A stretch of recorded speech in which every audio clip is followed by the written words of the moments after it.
so many good stories to tell, too. Oh, wow. I have one great one. I met Hugh at the International African Arts Festival in Senegal, West Africa in 2010. Uh-oh, watch out. When I was doing Monk over there. Oh, gosh. And he had a concert right outside of the gigantic statue they have there. Really? And it was mind-boggling. But before the concert, I was backstage, and he had a prayer circle with his band. Oh, wow. And when he has a prayer circle, it's like a musical dance, spiritual number. It was magical. What? Yes. Oh, my God, that's incredible. What were they doing in the prayer circle? Well, they were chanting in Swahili. Ooh. And, when you chant in Swahili, it's like a song. Oh, yeah. And then we were moving in a movement, in a circular movement.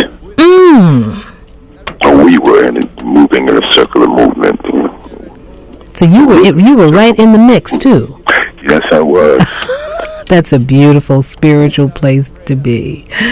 Oh. And then we went out he went out to the stage to perform. I was at the foot of the stage, and I felt the spirit so strongly. I pulled out my jump rope, and I started jumping rope to his music. And he was blowing his trumpet, and he looks down like, "What's going on here?" There's nothing like a good old-fashioned jump up. Yes. That's right. It's like the cowbell that they play. He playing the cowbell, and you're doing it to the beat of the rope. It's fabulous. That was it. And then when he did Simala. Oh yes. That's right. Right. It's so spiritual, that song. Oh yeah, I know. It's so woo. Inspiration, yes. People, inspiration and tears and everything from that song. I know it. Because it's a heart-wrenching story about, the labor struggle. Yes. And there's a labor struggle in every country on the planet.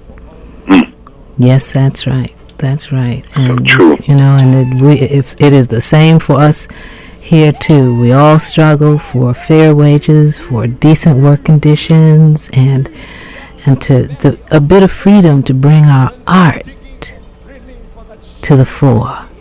That's right. A bit of freedom, So, maybe even a little bit more freedom, so we can bring more art and inspiration to the forefront.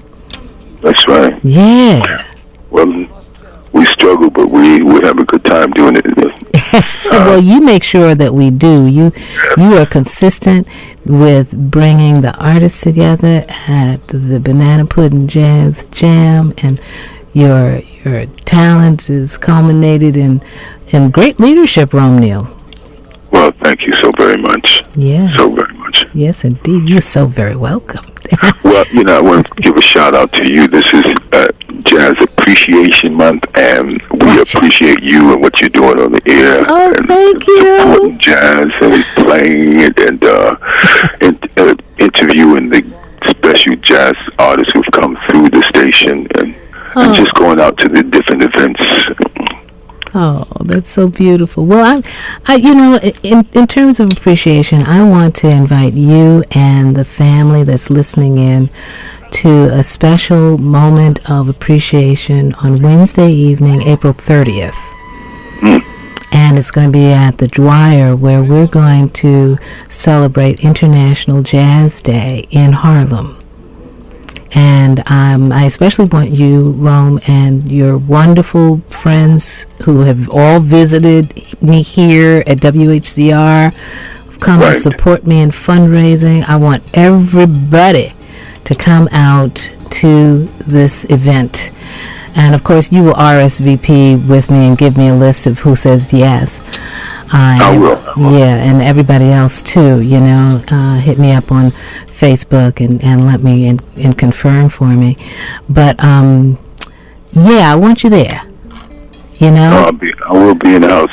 At the Dwyer. It would be a true pleasure to be there. Oh, that's wonderful. Now, that's 123rd Street between St. Nicholas and Frederick Douglass Boulevard. And it'll start at 6:30 in the evening. So, and then the rest of the world will be celebrating right along with us International Jazz Day in over 1,000 cities around. That's right. That's true. Yep, definitely. So you gotta come. You gotta bring your monk. Okay, we'll do. Mm-hmm. We'll be playing some DVDs, so bring monk DVD so we can play that too. Okay, we'll do. Dig it. Speaking of monk and jazz appreciation, the Central Brooklyn Jazz Coalition is celebrating jazz in Brooklyn this month, and it's doing it in a big way. There are so many jazz venues that have popped up as of recently. Really? And the Central Brooklyn folks are going to all these different venues and inviting people from all over to come to Brooklyn and celebrate jazz with us. Oh, wow. Part of that festival is my one-man performance of Lars Holder's Monk. Oh, congratulations. So you're going to perform Monk for the festival. That's right. It's part of the festival, and we performed on Thursday, April 24th at 8 p.m. at For My Suite. That's 1103 Fulton Street. Oh, beautiful. And For My Suite is... now, what time are you going to start? Of G2 Whcr. That's right. Whcr. G2 Whcr. I was thinking about G2 there was a brother who stepped in somewhere, and I said, and first when I saw him step in the place, I thought of G2. Then when he sat down, I thought of G2 even more strongly. The brother looked so much like G2. It was like G2 was right there. And so G2 created this beautiful love song called For My Suite. Yes. Which is a venue. A venue for entertainment, art. However, every Monday, they do live jazz. Wow. Consistently. And his wife Angela is holding it down. Oh, great. And doing a wonderful job. So some of the great artists have, like last week, we had Jeff King's band with Craig Harris. Yeah. And it was truly magical. Now, you're talking about Jeff Tain? Jeff King. Oh, Jeff King and Craig Harris. Wow. That was last week. And, when at the end of the concert, the audience members go over to the band and bow. Oh, that's how it was. I love it. Yeah, it was magical up in there. Well, now tell me again. Tell me again. Well, hold on, Rome. Tell me again about your Monk performance at For My Suite. Well, I'll be doing Monk there. The show's been performed for 14 years all over the country, and as I said, even in Senegal, West Africa. Wow. And I was at For My Suite on a Monday night, and I was looking around, and again, this magic of G2, there's a picture of him up on the wall. Yeah. And I knew the festival was coming up, and something said, I looked at the picture, and something says, do Monk here at For My Suite. Bring it to Brooklyn. Bring it to the festival. So I have taken the opportunity to do it this month, and it feels really good. Had a great rehearsal in the space yesterday. Oh, great. And it's going to be magical because, the Brooklyn crowd comes out and they are live. Love it. And it's all in your face. It's up close and personal. So it's going to be magic in the house. I remember seeing it from the stage of Minton's in Harlem. Yes, indeed. I was sitting up front, maybe 2 rows away from the front stage, and there you were on the stage, and it was in Mittens, the legendary Harlem Mittens, and it was fabulous. I think that was on his 89th, 89th or his 90th birthday, too. Wow, that's incredible. It was really sublime time to do it because the energy was so much in there, because there's so much monk spirit in that house. That's right. And Lou Myers was in there. Oh, wow. Yeah. Great Lou. Yeah, Great Lou was, right there. And the house was packed. Herb Boyd was there. It was fabulous. It was an amazing night. The magic of this play, Monk, is that so many great people have seen it. Like you mentioned Lou, you mentioned Herb. There was Ruby Dee, Ozzie Davis, Max Roach, who when he saw the play, he said, "You were Monk up here. I know Monk. I played with him. You were Monk." Oh, that's high praise. Yeah. That's high praise. Yeah, that's right. I remember you saying that. And I remember when I saw you, you channeled Monk. So I have to. You can't. There's no other way to go out on that stage without, bringing all of his energy and all of his love for the music and his love for his family into your being, and sharing that with the audience. And as I keep saying, the people ask me, how did you land this play? And it's that I didn't land the play landed me. It's like Monk Spirit is going floating around and says, "Look at this guy here. He looks like a pretty good actor. Maybe he can tell my story. He looks a little bit like me." Yep. Give him a shot at it. I love it. I just absolutely love it. That's just wonderful. And it sent me in so many different wonderful directions towards learning more about Monk and about his life. It sent me to his son T.S., where I had conversations with him about his dad. It sent me to Mittens Playhouse when it was closed to just walk in there and feel the aura of the place. Barry Harris, who eventually took me to the Baroness home in Weehawken, New Jersey, where he lives.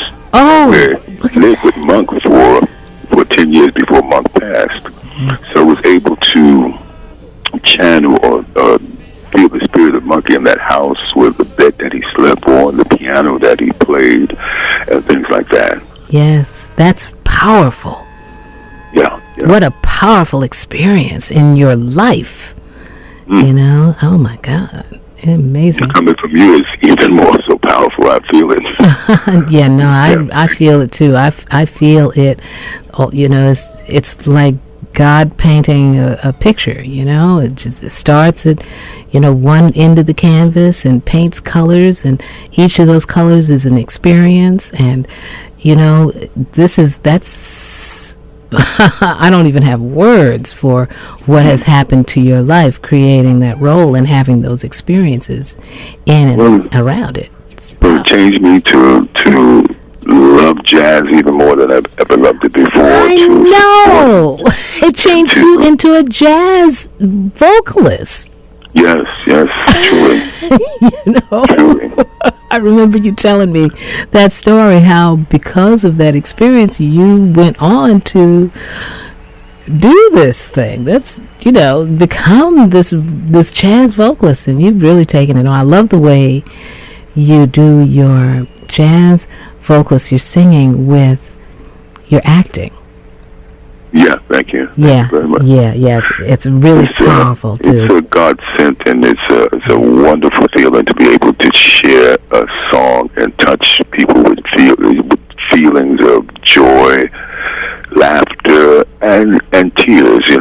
Yes. Sang a song like "Here's to Life," and right. so many different times audience members are in tears. Yes. So it's a great feeling. Oh, that's really the power of a song, especially a jazz song. Great jazz songs. You go ahead, Romeo. I owe to the great Barry Harris, who's I've gone to his workshop and learned from him so much. I have got to get to his workshop.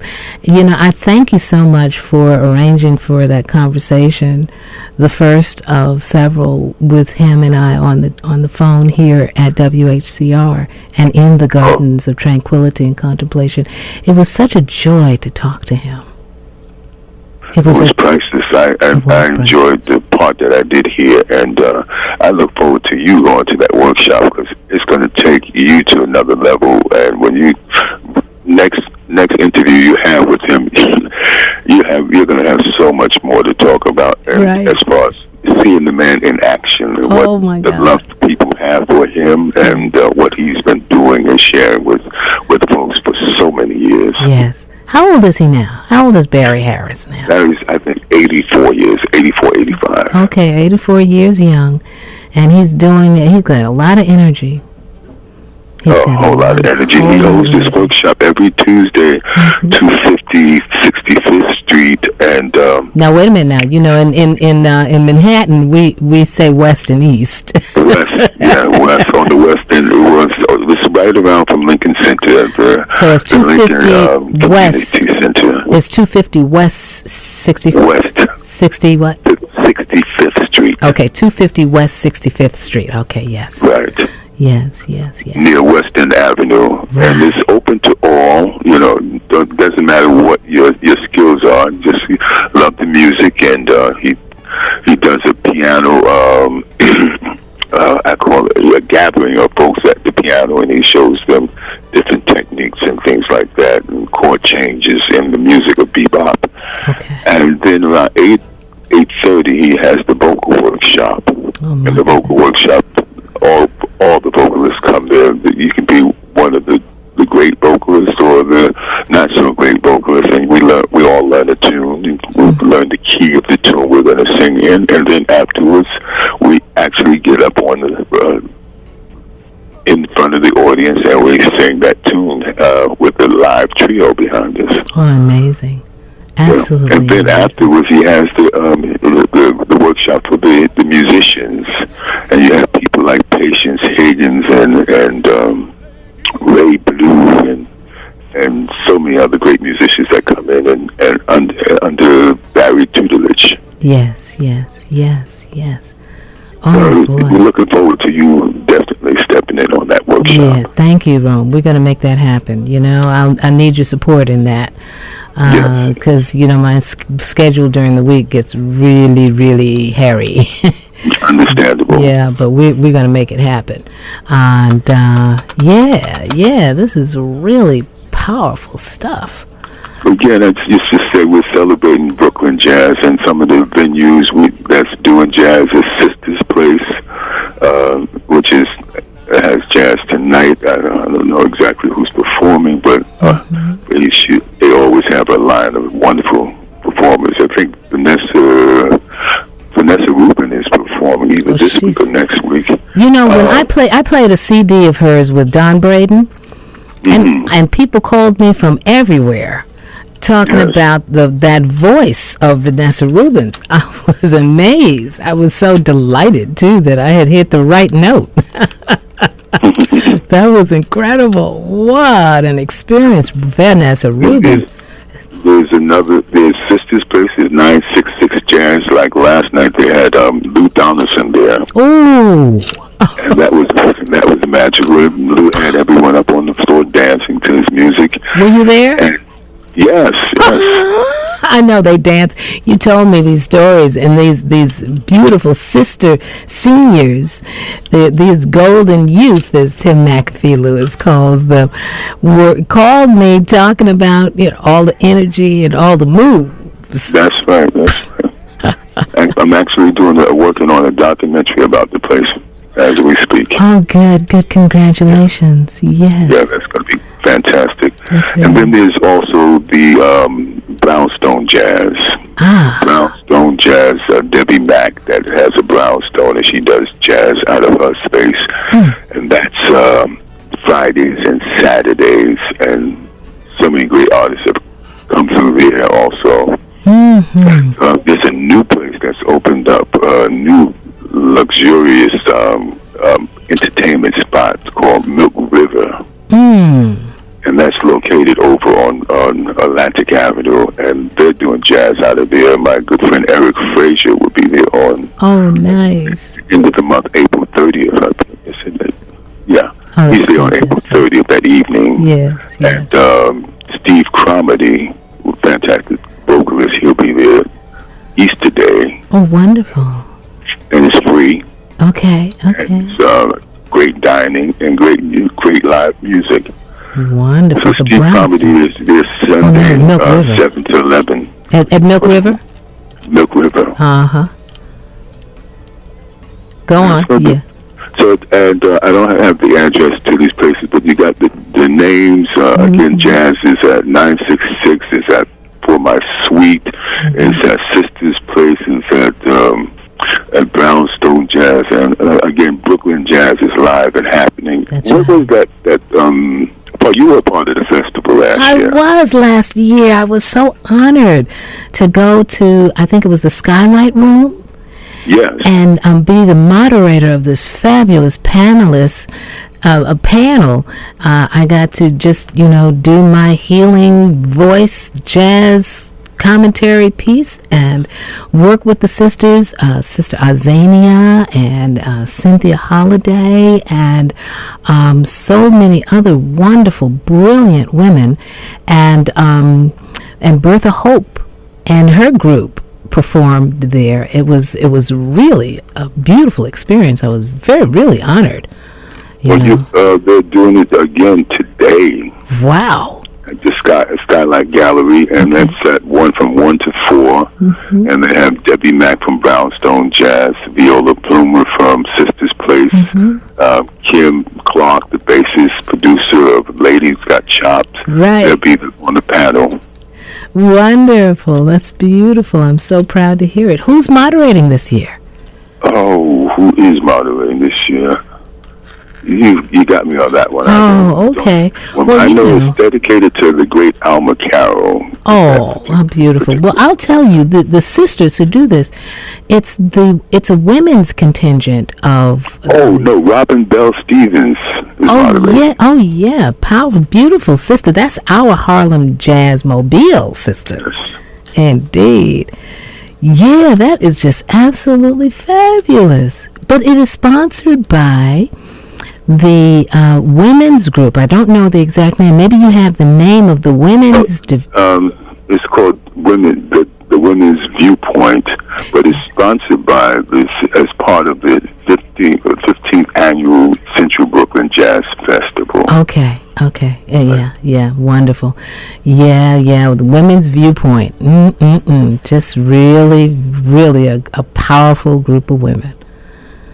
You got it, my brother. It's going to be great. It's going to be great. It's been great so far, and it's going to be even greater as we take it to the end of April, celebrating Brooklyn Jazz. Yes, indeed. I want you all to come out for Monk on Thursday. If you haven't seen it, come. If you have seen it, come. Because I've seen it for 14 years. I've been up under it. So it's always a treasure and a pleasure to perform. I'm so the life proud of this great icon. That's right. Yes, I agree. I'm really proud. And I must say, the music for the play is composed by none other than Bill Lee. Spike Lee's dad.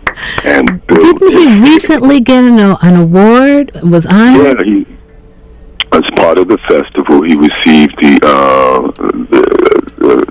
Living Legend Award. I'm very happy to hear that. Festival. Bill Lee, indeed. Spike and Arnold Lee's dad.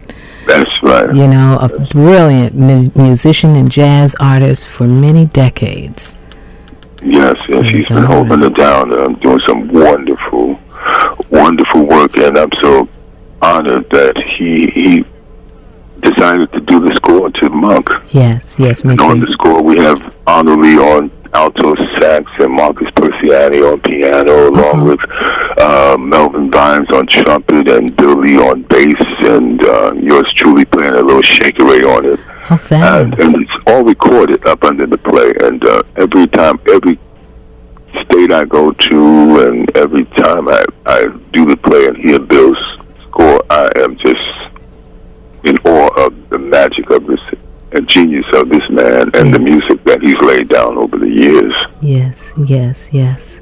I'm in awe of it also, I have to say. And to the family, you know, it's an honor to be in the mix with all this genius. Yes. Yeah, this is powerful stuff.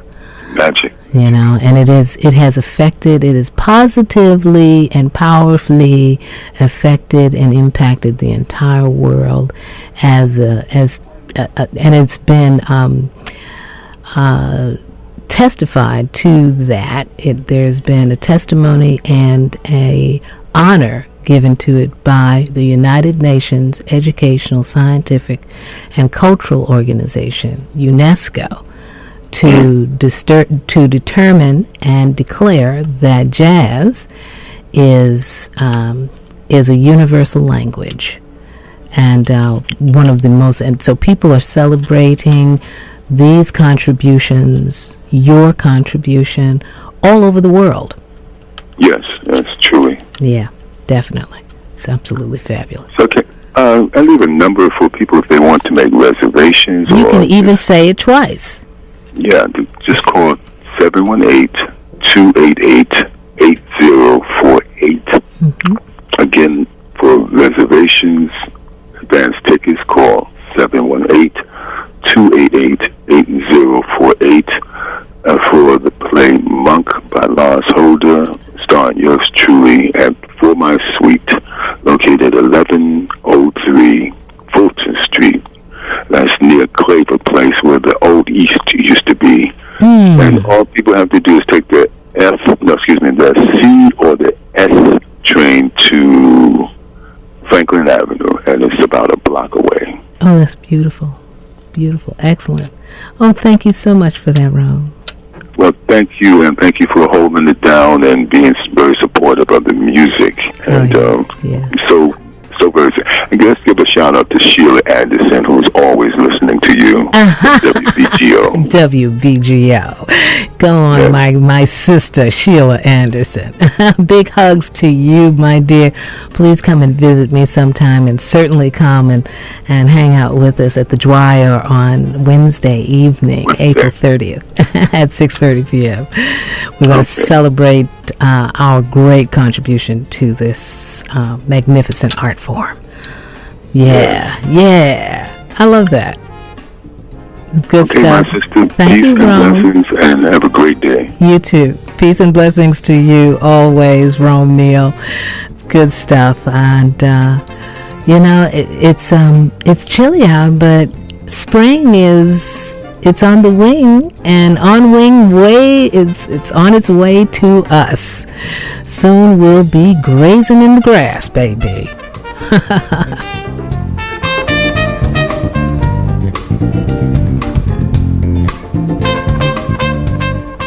WHCR 90.3 FM, New York.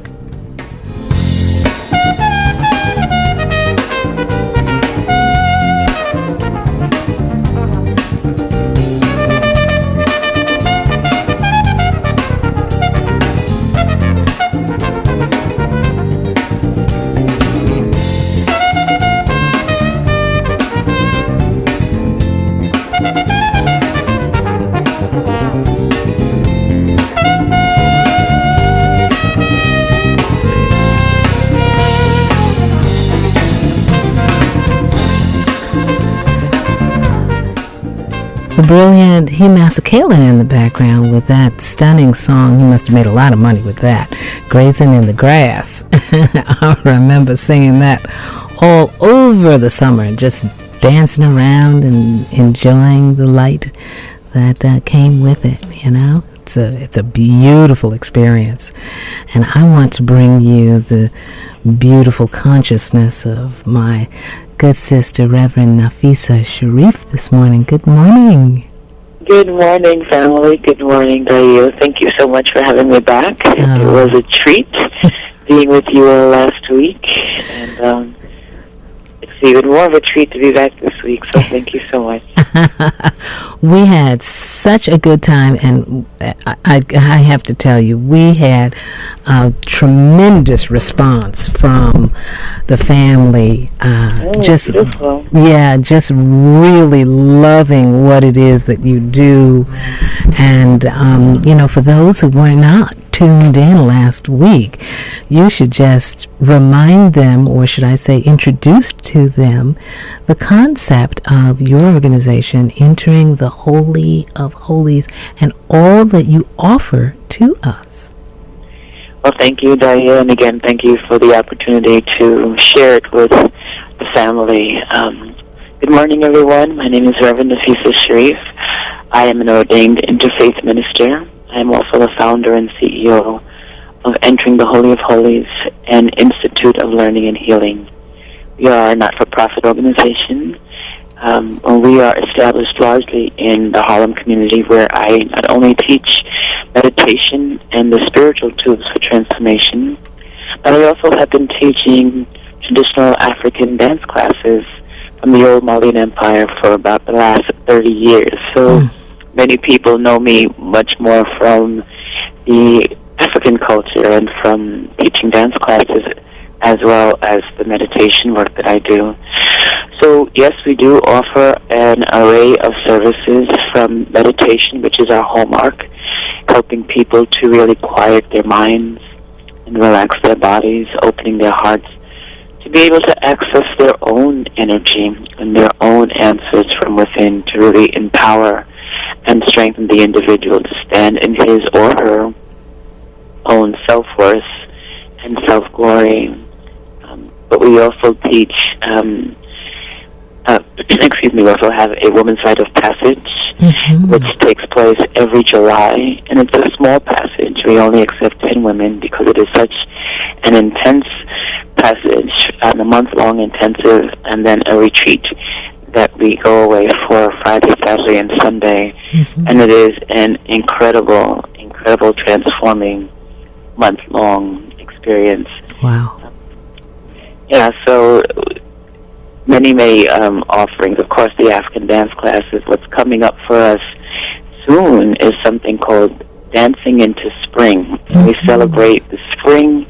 We celebrate dancing in the park. In August, we're out in Central Park at a place called Pool Lawns on 104th Street. It's a beautiful, beautiful place near the lake. It's actually where I officiated my very first wedding. Really? And then we do something called Dancing into the Light, where we celebrate all the holy days of light. Christmas, Kwanzaa, Hanukkah, Three Kings Day, and Diwali. So we're constantly intermingling and infusing dance and culture, African dance specifically, and culture into the meditation work that we do. Yes. And we also do seasonal cleanses. Every season we're detoxifying not only the external body but the internal body. So we just cleansed for the March spring equinox, and we're about to do the summer solstice. And what I love about our own cleanses is that they're short and sweet, but they're complete. And so you have to trademark that phrase. Okay, short, sweet, and complete. Thank you. I certainly will. Oh, yes, ma'am. But what I would like to share with the family is that we not just let go of our foods and eventually drink juices and the master cleanse, but we also look at a particular organ. We focus on a particular organ and the energy that it may be holding.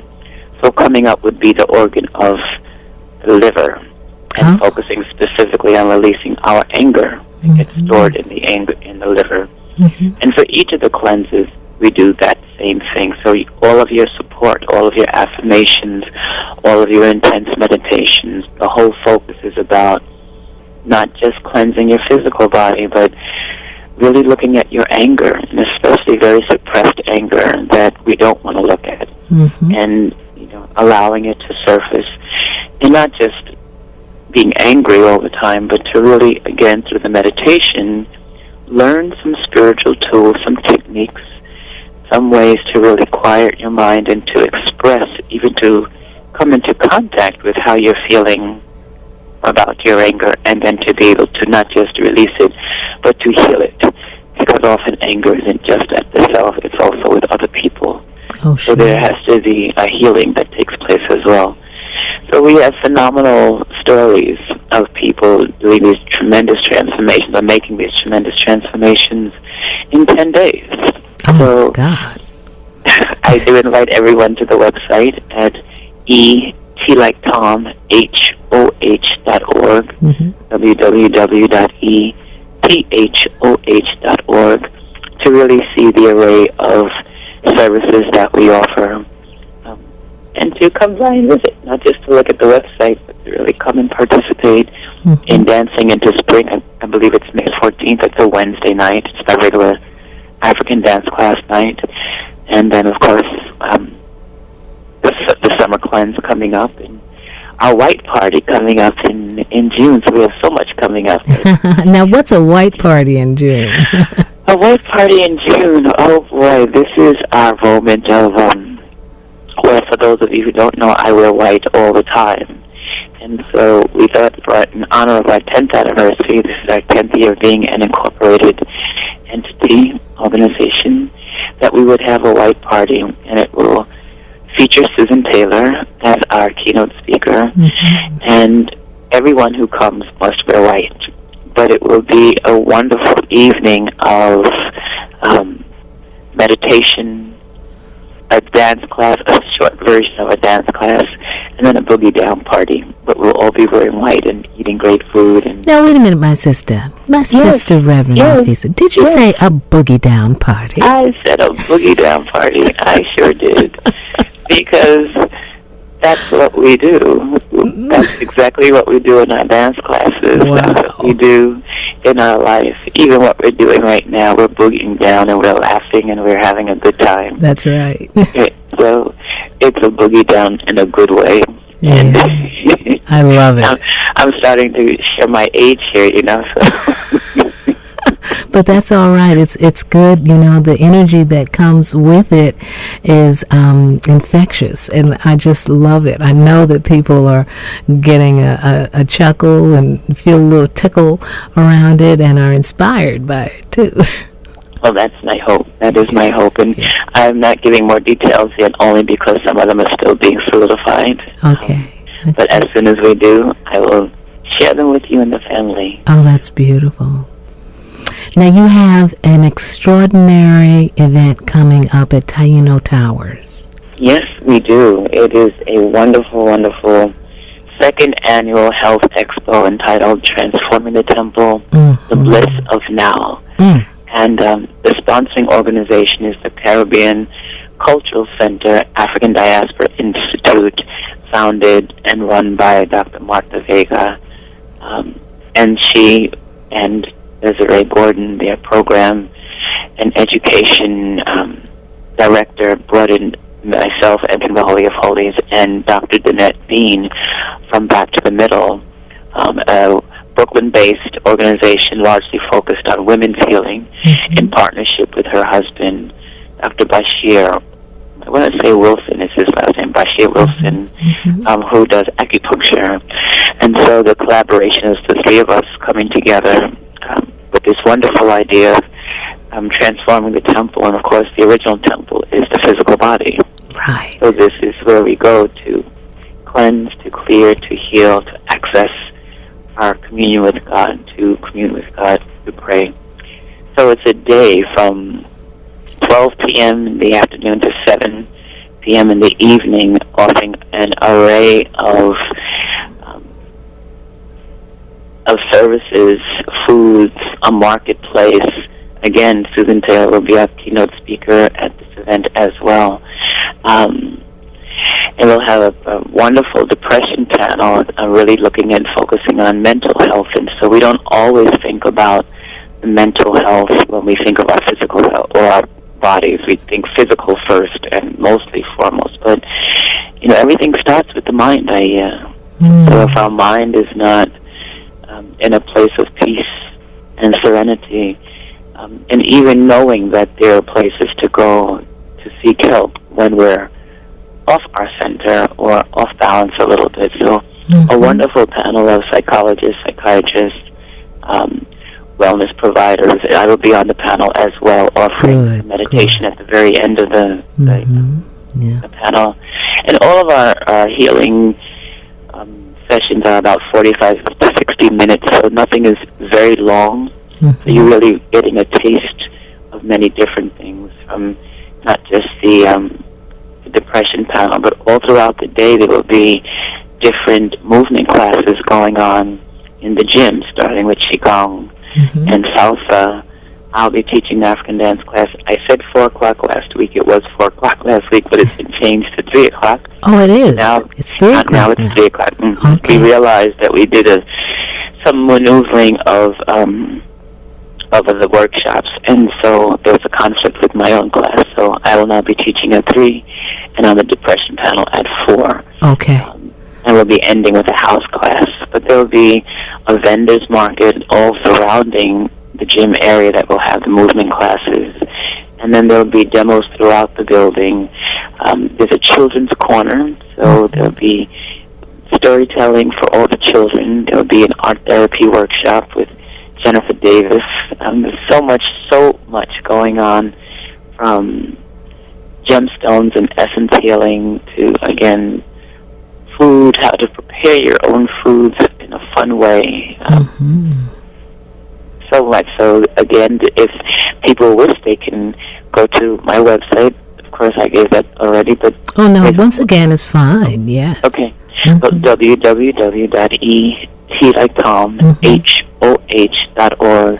But I really would prefer to direct you to the Caribbean Cultural Center website, because they've done an extraordinary job of listing all the different partners and collaborators, so you'll learn a little bit more about myself and Dr. Danette B, and be able to access our websites through their website. But then they also give you a listing of all the different, or many of the different presenters as well, so you get to see a picture and some information about Ria Santoli, who is our iridologist, and Tracy Piper, who is our colon hygienist, and Jeffrey Noble is coming in to do pranic healing, and the list goes on and on and on, but it's all on the website, so you really can get a plethora of knowledge here on the cccadi.org. I'll say that, now you're going to say that again slowly. I'm sorry. That's okay. CCCAD like David, I.org. That's good. And one more time.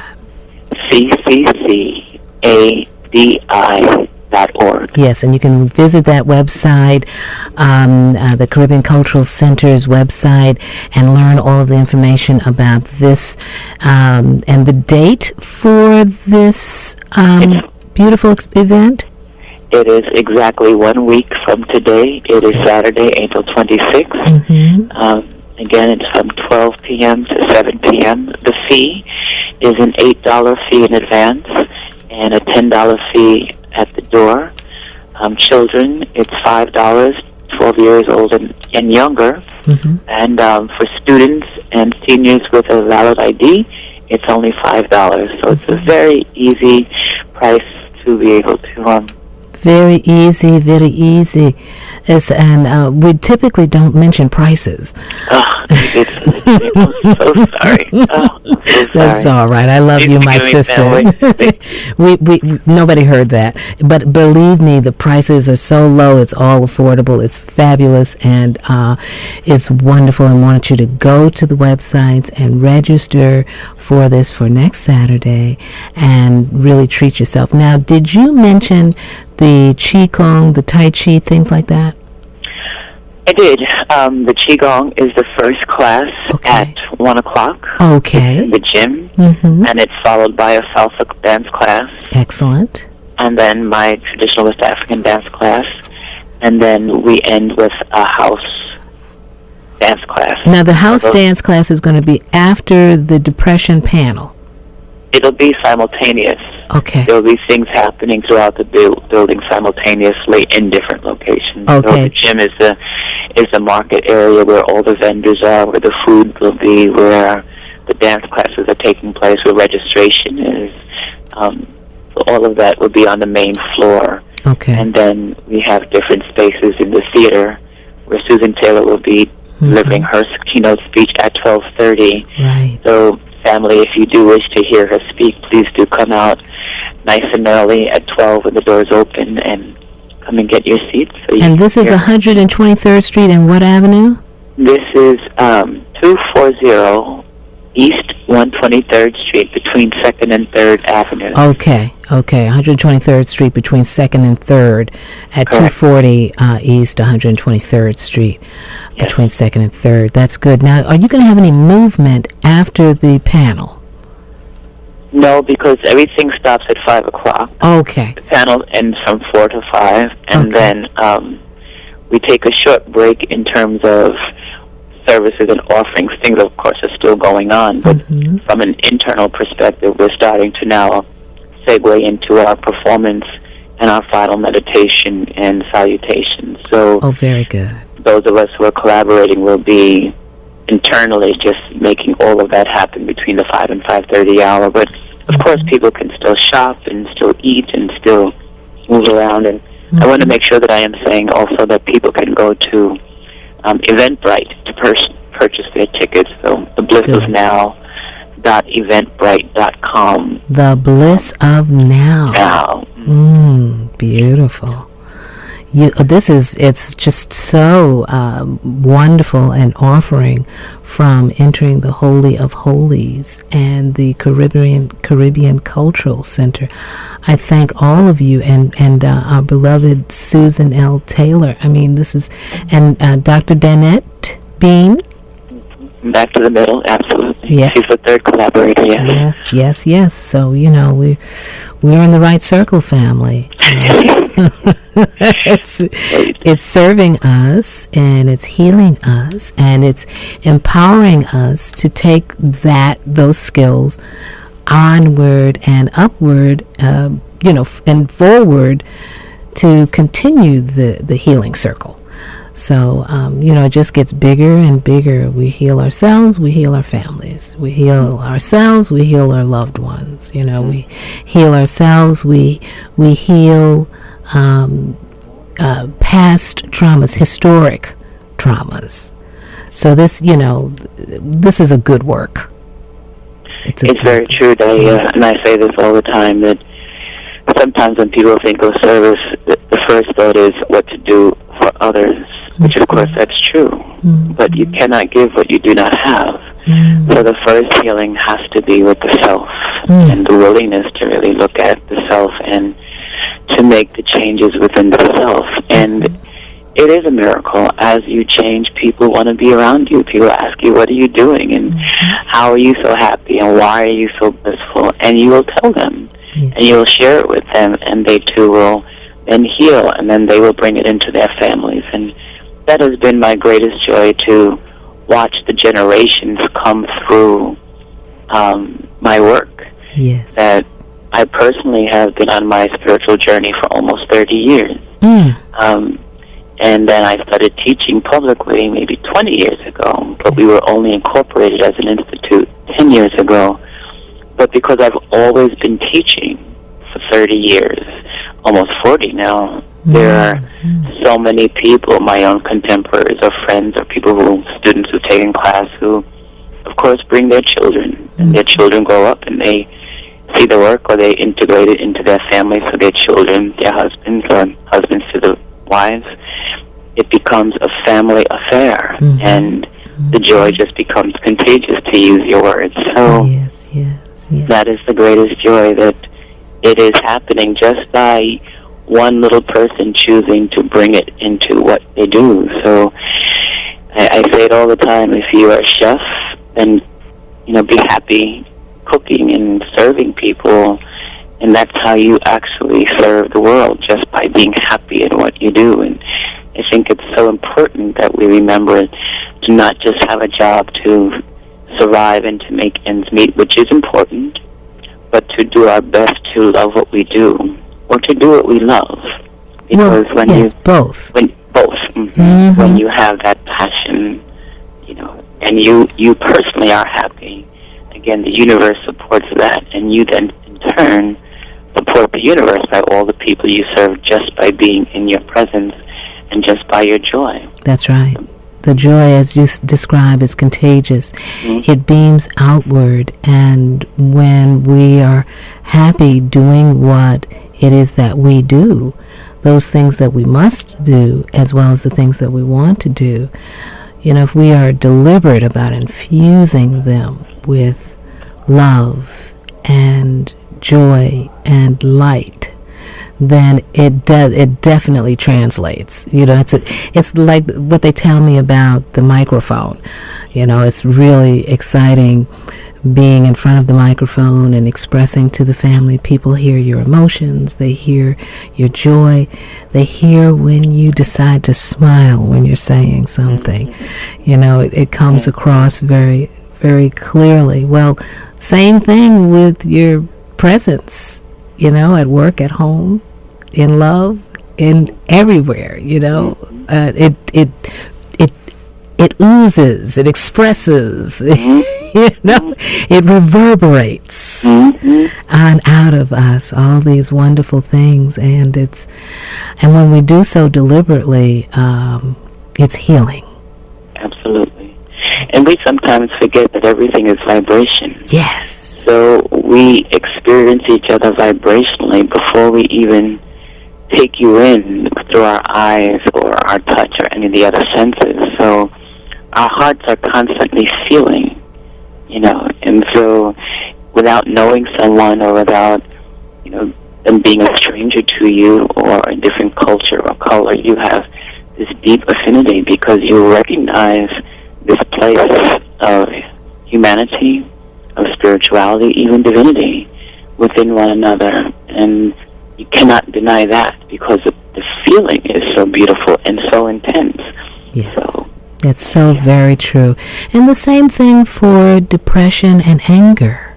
Absolutely. They are vibrations also, and sometimes those vibrations come right through the walls or through the door or through someone who may have lost control of it, and it goes right into us. And then we may not be able to distinguish or discern that it is not our own, and then we take it on as though it were, and begin to express it, through issues that we have that are unresolved.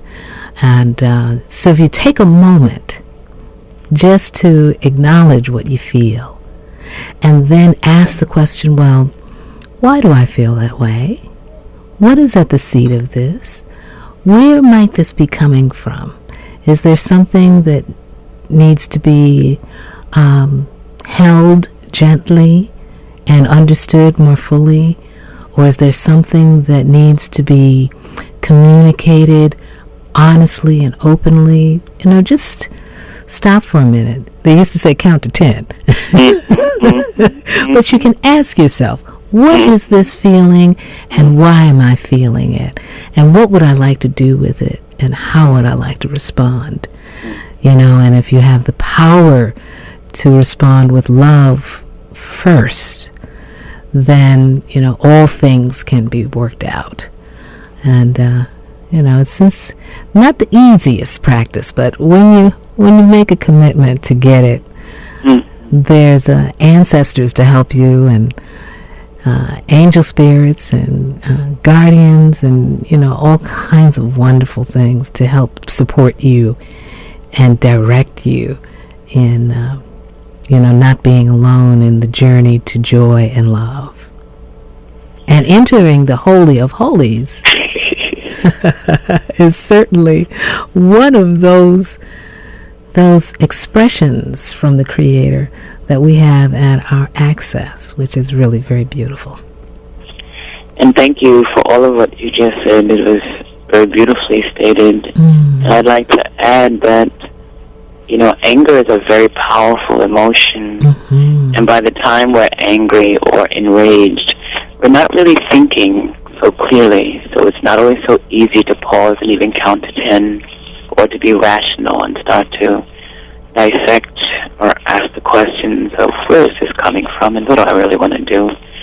And I'm not being funny, it's just the reality that says, I said a little bit about this spoke a little bit about it last week, that, you know, really it's when you're ready, when your spiritual alarm clock, as I say, goes off, when your soul has had enough of your anger or your extreme behavior, will you then start to seek a different way or seek a different teacher or seek a different path because you don't want to be angry and with that reactionary to life anymore. So it requires everything you said, you know, that awareness to yourself and then the willingness to do the work.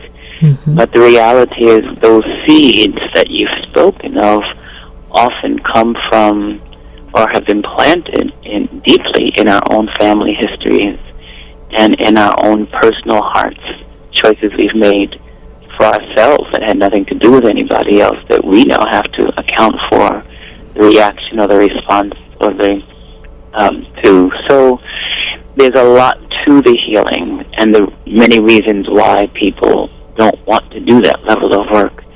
So I say to the family that, you know, you go one day at a time. And the most beautiful thing is to be aware of yourself. That as you walk down the street here, it is a beautiful 65-degree day today, that you're just aware of how you feel. Pay attention to what triggers you, even a little bit, and then triggers you a lot. And in that awareness, you get to then analyze and make some different choices. But it starts with a willingness to even be aware of how do you feel.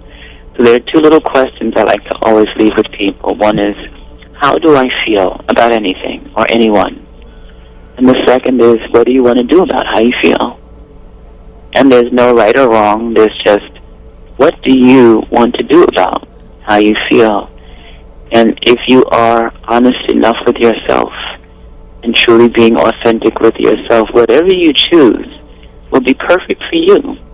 Maybe not somebody else, but for you, perfect. And the feeling behind, the feeling you receive behind being honest, sometimes for the first time, with yourself, with others, is so immense. It's the inspiration to continue to speak your truth, to continue to pay attention to how you feel. So, and we offer our meditation intensive. We have a meditation intensive coming up May 10th. It's a all-day immersion in meditation to really learn some of these spiritual tools. How do I really quiet my mind, Nafisa? That's the hardest thing for anybody. How do I really sit still and not itch and scratch and fidget, you know? How do I really open my heart to this love when I'm so angry? And so it's a process. Yes. But we're offering an all-day immersion on Saturday, May 10th. And so we hope some of the family will come out and visit us. And again, the information is on our website at ethoh.org. But that's where it begins. It begins with you, the individual, making the decision to do this work. And then it becomes a very personal process. Your path may not look like mine, even though we're doing some of the same things and coming to the same conclusions and arriving at the same places on the same radio station. Yes. But the path is different. Yes. And it's okay. It's so okay. It is. It's so very true. It is the difference, and we come to this place. It's a wonderful place. It reminds me of that movie, The City of Angels. Yes. They all came to that place, you know, and they felt the sun, and they were there for the meaning of the dawn of the day, and the song arose in that moment, and they, you know, they were one with the song, and the song was love, and the song was God. Yeah, they all came together from different places, and enormous. Let me just say that we are at the top of the hour. Okay. WHCR 90.3 FM, New York. And we are in the gardens of tranquility and contemplation here at WHCR. And we're streaming all over the world at whcr.org with my distinct pleasure. Your sister Daia in conversation with Reverend Nafisa Sharif. And our voices just kind of like compliment one another and offer peace over the airwaves, you know. And it's a beautiful thing. It tickles my ear, sister. And mine as well. You're the radio host. You're accustomed to this. Definitely not on this end, so it's new for me. But thank you again, Diane, for inviting us back. And there's great opportunity not just to share who I am in my work family, but also the work of Dr. Martha Vega and the Caribbean Cultural Center, and Dr. Danette Bean and her husband, Dr. Bashir Wilson, and their work with women and acupuncture. And we invite you all to come to our Health Expo. It's our second annual Health Expo, and each year it grows and has a lot more that we can offer. This year, Susan L. Taylor, Editor-in-Chief Emerita of Essence Magazine, will be our keynote speaker, and she is speaking promptly at 12:30, so please do plan to arrive early. And then to participate in an array of services and programs, from storytelling and art therapy for children to moving classes throughout the day. I'll be teaching an African dance class at 3 o'clock in the gym, but there's also Qigong and house and salsa. And I'm loving that we have salsa this year because it's partnering in a way that is just so exciting and so much fun for the community. Yes. We have a marketplace where you can purchase and experience anything from essence oils to food to clothing to jewelry to all kinds of magnets, anything you can imagine. It's a beautiful array of people and vendors at the marketplace. And one of the highlights is our clinic, our nutrition clinic, it'll feature 4 different practitioners, a colon therapist, an iridologist, a pranic healer, and an MD nutritionist. And so they all will have about 10 or 15 minutes to speak individually, and then it opens up to the class, the community, for people to ask questions. And similarly to our depression panel, it speaks more to our mental health and the need to even be aware that some of us are having deep challenges in our mental capacities, and that it's okay. It's through the awareness and the willingness to seek help that we're able to actually balance our minds along with our bodies and our hearts and our souls to be whole and complete, because we're not one or the other. We're all of the above. So really looking at the whole body. So transforming the temple for us is the physical body, not just the external, but the first temple is us, and we hold and house the Holy Spirit.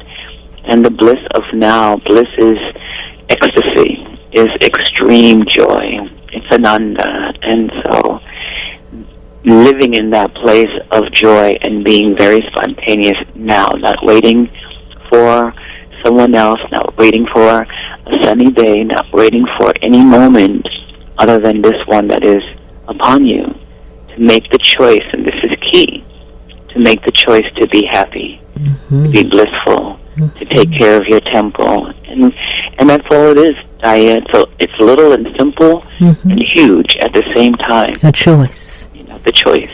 It is your choice. And that's really all we have, different from any other plant or animal kingdom. All we have is choice.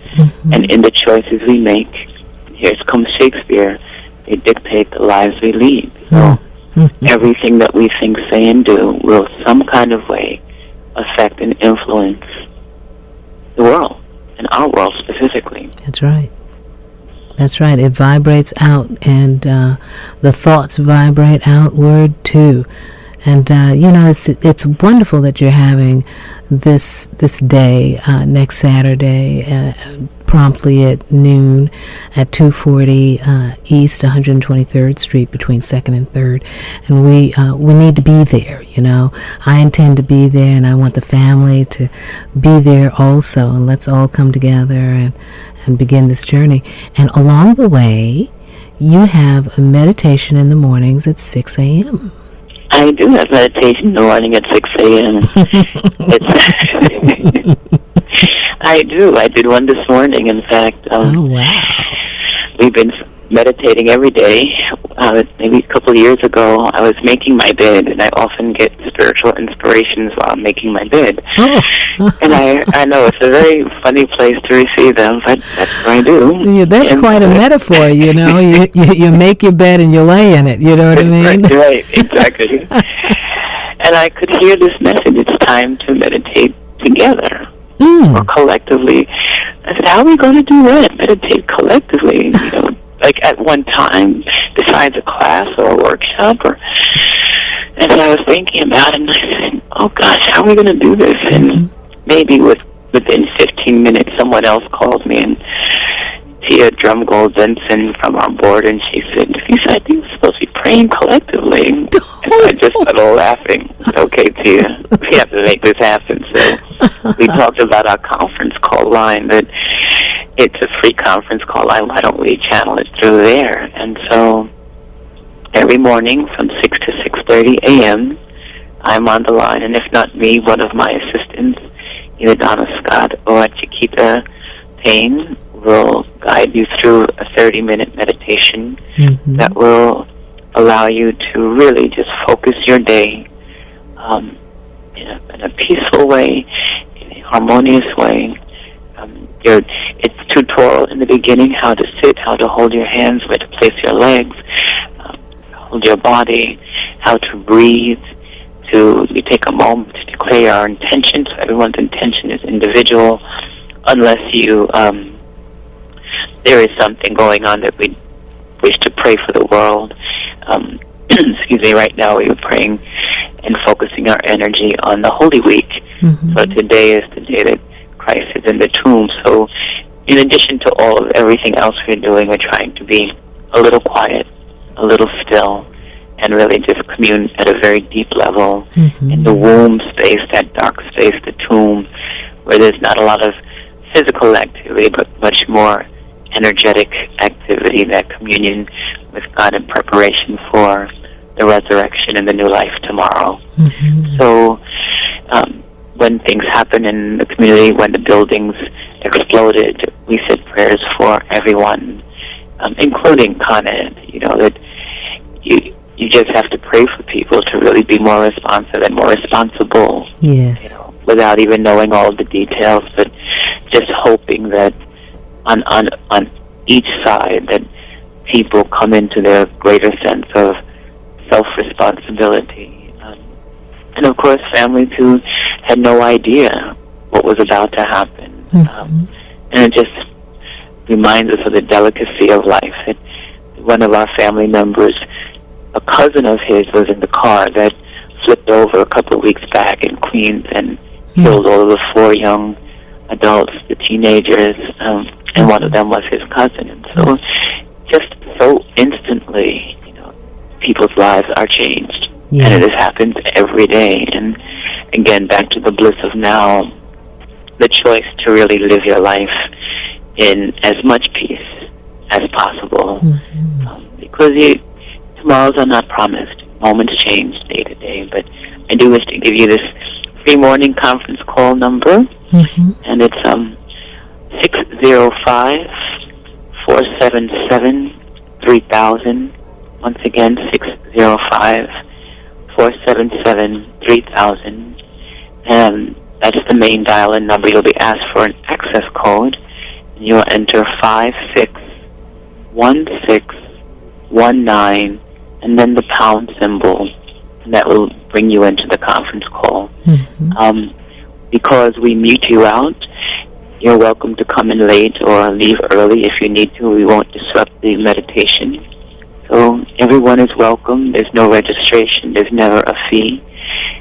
There's no have to. We don't have access to you beyond, you know, you're calling in. And so welcome everyone, starting tomorrow, Easter Sunday, 6 o'clock, bright and early. Dial in and meditate with us. It'd be our supreme pleasure to have you join our morning meditation. And again, it's every day, 7 days a week, 365 days of the year.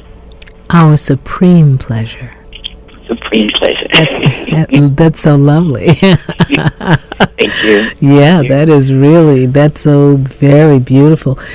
It was very interesting. I heard something one morning listening to your wonderful voice and in meditation, guiding us in meditation and relaxing. And I heard you go into a special place. I heard the shift. That was really quite awakening for me at that moment. And I wanted to talk to you about the gift of being able to go into a special place. Some people have called it a trance, and there may be other names for it. A higher state of consciousness. I'm not quite sure, what are you acquainted with? You're familiar with? You have any idea of what it is that I'm speaking of? Absolutely, and so you're now tapping into my secrets over here. I want to say, and I'm being facetious, family, that it is no secret. It is a product of the work. Like anything else, if you go to a physical gym, you're going to develop your muscles. You're going to lose weight, especially if you go to the gym and you eat healthy and you drink lots of water. You do all the things that you know to do to really stay slim and trim and healthy. You will become strong and look beautiful. It's no different. The more you do your spiritual work, the more you clear and heal some of that anger we spoke about, the fear, which is huge, all the what-ifs that we live in our minds in, all the pain that we've held for centuries sometimes, or just this lifetime. But the more we heal, the more we open ourselves to the vastness of our own love and light, the divine intelligence that exists around us, through us, in us. It's as close as our very breath. Excuse me. It's no place to go and no place to be where that energy that you just referenced is not available to us. Now the key is to avail yourself to it. So how do we do that? And this again brings us back to the Institute and to the work that we do with meditation, because meditation is that tool to help you to really focus your mind, to concentrate, to become aware at the same time. So there's multiple things happening. You're becoming aware of how you're feeling and what's going on for you at a very deep level. But to specifically respond to what you were speaking about, I say it's a secret with a fun jest, because I never know when it's going to happen. I only know, like you, that I get on the call, I go through the beginning of the meditation, and then there are moments where I know the Lord wants me to say something specific to you all that day. And there is a shift in everything in my body. You don't see it, and there's not so much an external shift, but internally, I just know that there are things that I have to say to you very specifically. And it doesn't really happen too much on the morning meditation where I trip over my words, but anytime I'm tripping over my words, I'm not saying what God wants me to say clearly. So I'll have to pause and make sure that I have the message verbatim and to be able to relay it to you that way. So I've learned to really slow down my own conversation, to really breathe a little deeper, to really feel the words, not just hear them, sometimes even see them, but just to really feel, what is this that you want me to say? And it's only like now, after the message, after the meditation, after the workshop, after the passage, that people will come back and say, you are speaking directly to me. this was happening for me, or this was happening the moment, or it just happened, or any number of things that I have no idea that this will speak so deeply to the individual or to the group. I only know that this is that feeling of what God wants me to share with everyone, and so I do. And this is the part about being obedient. You know, the Bible is filled with being obedient and actually being disobedient. That we have prophets, we have missionaries, visionaries, we have people constantly giving us the Word of God, or we see it for ourselves and we simply don't follow it or choose to do otherwise. In our humanness, we all do, including myself, until we don't. And the reason we don't is because we start to connect the dots between when we don't listen, when we don't follow. There's a great consequence that could have been avoided. And so you start to listen, and you say, oh, thank you, God, thank you, God, yes, thank you, God, because now you're starting to see those little steps, connect dots that become bigger steps, and when you really need to be clear in a big way, in a big situation, because you've practiced so long with those little steps, there's more confidence to really stand in your truth and to speak your truth, knowing that you are protected by the universe, that you are supported by God, that what you are saying is absolutely what the Lord wants you to share at that time. And so I do channel messages, sometimes more in-depthly than others. And again, I never know when it's going to happen. I simply open myself up in that way, and I know that for some people, opening yourself up is the scary part, because you don't know who or what you may be aligned to. And this is where the work comes in, that you open yourself up in love and in light, in peace and in joy. That's the intention. And so I do my own work. I still go to the ashram. I still retreat from society. I still challenge myself. I still look at, okay, Nafisa, what do you need to work on? I still go back when I make mistakes, and I apologize and give flowers and write cards and let's have tea and talk, because I know that the path, although it looks very beautiful, is extremely difficult. And this is why many people aren't, consciously anyway, on the path, because it requires so much of your vigilance to your every thought, your every word, your every action, your every deed, your every intention.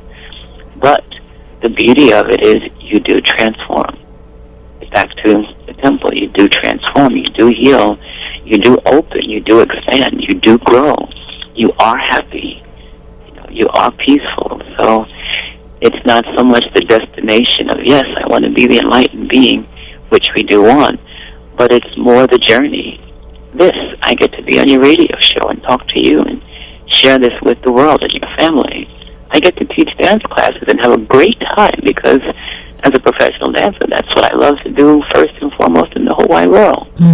And in my dance classes, I get to share my meditation with you. And then when you come to my meditation, that's also the most important thing in my life. So I get to do and make my living and share my world with the world and be happy. So, no, I'm not enlightened. I'm not a guru. I'm not a Buddha. I am in training of all of those things, as we all are. And this is the journey, and it's a beautiful journey. Difficult, tough, yeah, but beautiful at the same time. And that's ethoh.org. That is correct. Wow. It's a beautiful experience having you comfort us while we embrace the thought of transformation. So, I have to thank you for that, my dear. And we have to have more of these conversations. But in the interim, our family can visit ethoh.org and learn about all of these things and get your ticket too. Get your ticket to next Saturday's event. Absolutely. At Tiny and please, Thomas. if I may, just once again to go to the Caribbean Cultural Center website, as well as Back to the Middle. That's right. But especially at the Caribbean Cultural Center African Diaspora Institute, the website, there is so much information on not just the collaborators, but also on all the different presenters that will be there next week as well. So Good. From pictures to bios to how to reach these people, please do go there to really just fill yourself with what you're going to experience next Saturday, 26th from 12 to 7 p.m. at Dino Towers, 240 East 123rd Street between 2nd and 3rd Avenues. Visit eventbrite.com, and you're looking for the Bliss of Now, and you can purchase your tickets in advance, and they're very reasonable and even free for children under 12. And we'd love to have you. It's a full day of Susan Taylor speaking. She's the keynote. She speaks at 12:30, and then everything really opens and blossoms at 1 o'clock. And we'd love to have you. Please come and visit and spend the day with us. Blossoming, the cherry blossom trees. Cherry blossom, yes. And the blossoming of ETHOH and CCADI.org. And it's beautiful. Back to the Middle. Yes. Thank you. Thank you. Thank you. You're welcome. My pleasure. Thank you for having me. And thank you, family, for your great response and for this wonderful opportunity to share who we are and what we do. And I if can't wait to share more. I can't wait. We've got plans to give more of this gift to the family. Absolutely. My pleasure. It's what Shaka Khan would call a sweet thing.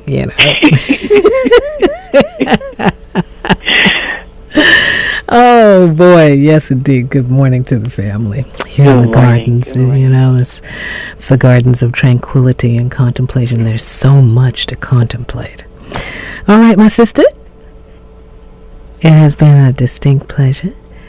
I'm going to give us a little music, get us underway, and we're going to open up to a little bit more of our Hugh Masekela. He's taken us on a marvelous journey with his great music and his consciousness. It's a wonderful thing. Thanks, dear love. Thank you, Diane. Thank you, family. Welcome. Absolutely. Talk to you soon. Peace and love. This is your sister Dia, inviting you to tune into First Light and the Gardens of Tranquility and Contemplation every Saturday morning from 6 a.m. until 11 a.m. for great jazz and a soothing meditation, artist interviews, and news that you can use right here at WHCR 90.3 FM, Harlem Community Radio, the voice of Harlem. That's every Saturday morning from 6 a.m. to 11 a.m. on WHCR 90.3 FM, the voice of Harlem.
WHCR 90.3 FM, New York.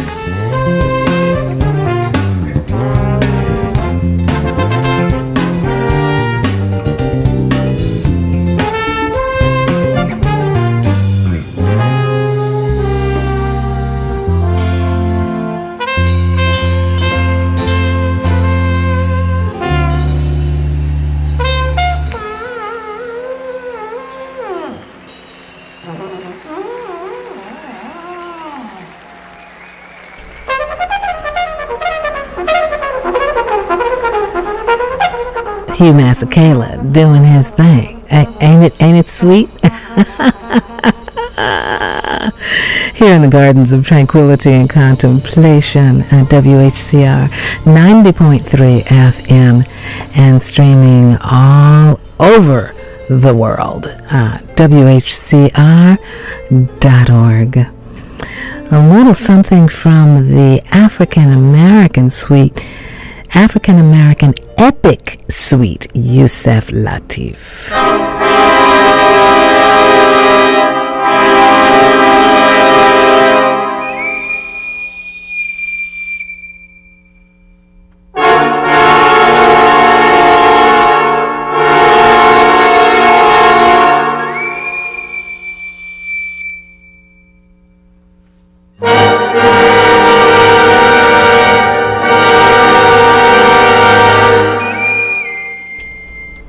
Reminds me of Stimula, the coal train, the whistle and the coal train. There's something to be said for the way music kind of reflects one another and how we as a family reflect one another. And I get to talk about all those good things with my sister, Nana Camille Yarbrough. Good morning. How are you? I am fine. I'm listening to that great music. You don't hear it. So I'm so grateful that you're there playing that. Oh, thank you so much. I tell you, it means the world to bring the music that has meant so much to us back to us today. Yes. It's just so powerful. It's needed. It's life-saving. Yes. Tell me, why do you say that it's life-saving, Nana Camille? Because it maintains something that seems to have been taken out of most of what we hear as music today, and that you don't hear the word soul. Mm-hmm. You don't when you hear that kind of music, it comes from an in-depth sharing. Mm-hmm. Those brothers and sisters who are doing it are really going deep inside, mm-hmm. because they love the music and they love where it comes from. Music is healing, as you know. It can hurt you and it can help you. That's right. And we brought over here a legacy, a heritage, if you will, of hundreds of thousands of years, really, of development as genius people. We are the culmination of all of that time and development and trial and error. And we brought that with us when we were brought over here. And it saved us during the time of our enslavement. We recreated from that source, but now it seems to have been stopped, and other directions have been put on our palette and said, draw from this instead of the ancient palette of colors of spirit. And so I feel the lack of it whenever I turn on the radio or look at a television show, and I don't hear what you're playing there. Mm. I don't hear what Yusef Lateef and Hugh Masekela and all the brothers and sisters from here, they have it in their music. Mm. And this is what we need to help heal us, because we've been through terrible things. Mm-hmm. And because we're trying to survive, we don't take the time for the healing. And this is a little of what I wanted to talk about today. Saturday on April 26th, mm-hmm. The great Imhotep Gary Bird and the great Nana Camille Yarbrough are going to be at the Langston Hughes Library in Corona, Queens. Wonderful. The program is an all-day program in celebration of 45 years of that library. Mm. And so it's going to start at 12 o'clock, and it's going to 5. And there are going to be different artists there and even politicians who are trying to be supportive of that institution. Mm-hmm. If no one has been there, it's a magnificent building headed by a magnificent brother who cares and who has made it a place where you feel at home. Mm-hmm. And we should feel at home at libraries because we are story people. Yes. You know, and libraries, that's one of the great attributes. Well, aren't that we historically the creators of some of the greatest libraries in the world? The first. the very beginning, libraries of Timbuktu. Right. And when we didn't have the buildings, we painted on the walls. Yes, indeed. That creativity is there. So feeling an emptiness, a vacuum, something is wrong right now with, let's say it's not as nourishing as it should be, what we call music today, because there's been an intervention and which has separated. April Silver put something on Facebook today that I said to her. I didn't know if I used that word, but I said we don't wail anymore in our music. You don't hear a James Brown, doing that scream. Right. You don't hear that kind of in-depth expression, and that's hooked to something that's very deep and very nourishing and very freeing. That's one reason why when I go on stage, I always ululate, because it opens up the room. Tell us what you call it again. Ululation is that thing. I won't do it fully. You can sit in the Schaumburg for an event and hear numerous people doing it simultaneously. Yes.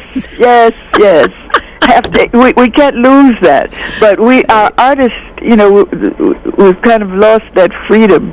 And we need to get back to it. We need to do those things. There was a beautiful brother here, and his name has just jumped out of my head, who lived in Harlem, who used to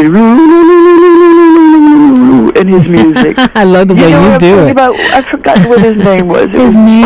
His name was Marvelous Leon Thomas. Leon Thomas, that's right. And other musicians used to, when they played the bass, they would sing with it. Oh, yes. That's part of that kinship with the music, with the sound. Alex Blake still does. All right. You have all that music and you won't share it with me. I do. Every Saturday, I share it all. You do. You share with everybody. With everybody. But, so on the 26th, Gary Bird, who has contributed so much to the knowledge, the wealth of knowledge of our people, the closeness of the activists to a community over a period of, almost 40 years. Wouldn't you consider him a great teacher? Absolutely. He's a warehouse, a storehouse, and people bring information accurate to him, and he shares it. Then he does his own research, because he is what people call a griot or a jali. Yes, a jali, absolutely. And now tell me, how is he doing since the transition of J.D. Livingston?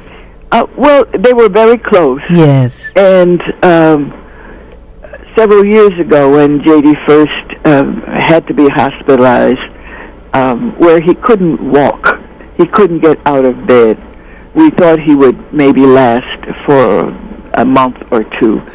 And then Gary began to nourish him, to be there every day, to support him, because he was Gary Bird's producer. He also worked with Reverend Sharpton at the National Action Network in community work. So then Gary hooked him up with the Whcr set, where he received treatment there. He was, and with other doctors here in Harlem. Really? Yeah, in Harlem. I didn't know that. That's wonderful. With Queen Afua and some of her... No, it wasn't Queen Afua. It was Whcr set. Okay. With Ra Shechem. Okay. And they do a healing practice. Oh, please. Their whole system has that as part of it. And they have doctors there who are part of the organization. So J.D. went there every week to receive treatment in addition to his regular... That's how he managed to stay so long. And it was... He didn't just stay. He transformed into... Yes. It was a miracle. It was. And so Gary made that connection, and then he stayed at Gary's place. Well, what happened was Gary took him into his home. That's right. You know, and watched over him. Saw that he ate well. Yes, and took care of it. It was one of the most beautiful things I had ever heard of. I was so proud that was happening, and I was so heartened to see how JD was thriving. Yes. You know, it was extraordinary. Absolutely. Yeah, extraordinary. because as I said, when it first happened, the illness came down. He was near death, and everybody expected him to go very soon. But because people cared, Gary in particular was right there with him. His presence here with us was extended. That's right. So that was good. Of course, right now, he's missed. Yeah.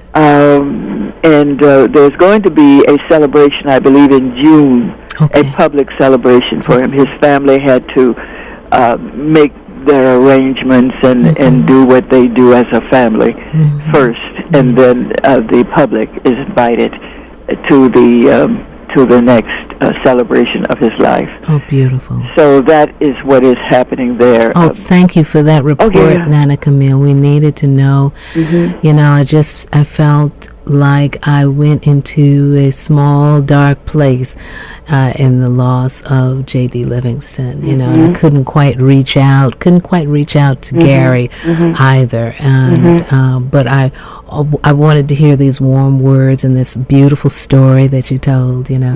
Yeah, I think the family in general wanted to hear these well wishes as well. Well, Gary's going to be there at 3 o'clock. Okay. On April the 26th at the Langston Hughes celebration of its 45th anniversary. Beautiful. And the Langston Hughes is 100-01 Northern Boulevard in Corona, Queens. The phone number is 718-651-1100. That's 718-651-1100. I'm going to be there because I'm celebrating those people who, as I've forgotten the poet who said it, there are bridges, those people who have brought us this far. Yes. And we need to celebrate them. We have Mother's Day, we have Father's Day, and I think we have Elders' Day, but we really don't pay too much attention to the Elders' Day. Now, I'm an elder now, you see. Oh, God bless you. And I'm looking back over the years, and I'm going to focus on celebrating us in our position in the community. Who are we to our people, to our community? Those who have made the sacrifices and paid the dues and suffered and had joy in bringing us this far. My work is focusing on them. There's a song I'm singing, which I wrote years ago, really. It has to do with hand-me-down love. and that's what brought us this far, really. Because those people went through whatever, but they loved us, and then they handed down their love to us. Of course, in the full life, there's always handed-down pain, there's handed-down fear, but it was the love that took over. And I want to, that song that I have on my Ancestor House album, Elders, it gives thanks to those people. So I'm focusing on several poems and songs which have to do with giving support. Because some people, and when I wrote the poem Elders years ago, I was much younger. This was in the 70s when I wrote it. And my mother was still alive. And I called her and I read the poem to her because although we said, "Thank you, Mama," and we were hugging and kissing our mother and father, it wasn't enough. And I was traveling around the world as a performing artist, and maybe I didn't say it enough, so I called her and told her, "Thank you. We know what you did. We know your sacrifice, and we appreciate you. We want you to know that, elders." And so Mama began to cry quietly. She needed to hear that. And so many of our elders, I said, we see you walking down the street with work-worn hands and weary feet. We hear your wisdom lift a child or a crowd from confusion up to standing proud. You carried us. You still inspire, lifting us higher, higher, and higher. And every time I think of what you've come through. Sweet elders, I'm so proud of you.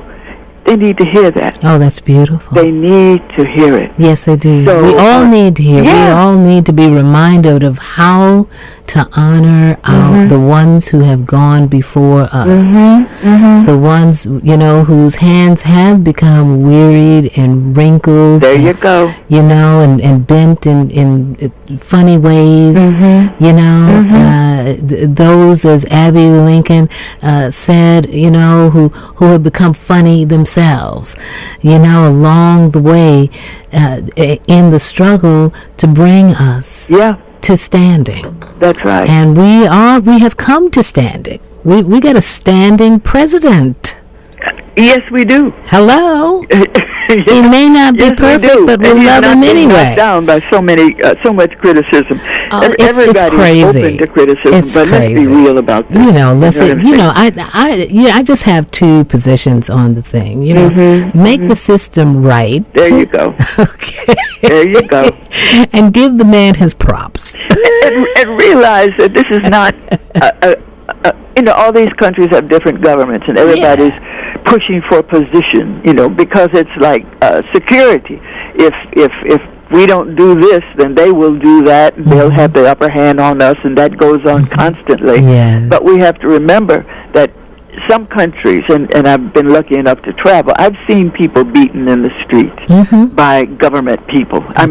Here you have police misbehaving, but it's not like in those other countries I have visited. I know. And it's Believe a whole different ballgame. You could go as close to home as the Dominican Republic or Haiti and have perfect examples of tens of thousands of people being disappeared and massacred. So we don't want that here. And we don't want that here. But we have to understand it can't be, the things cannot be changed just by do it. You don't get up and say, okay, go over there and stop this. Because there is a system. If you don't have a system which is usable, then you have chaos. But I don't want to get into all that right now. I want to get back. The thing I appreciate, Nana Camille, is that we can talk about that, and that you as an elder have the wisdom to tell us the right thing, and what your words are right on.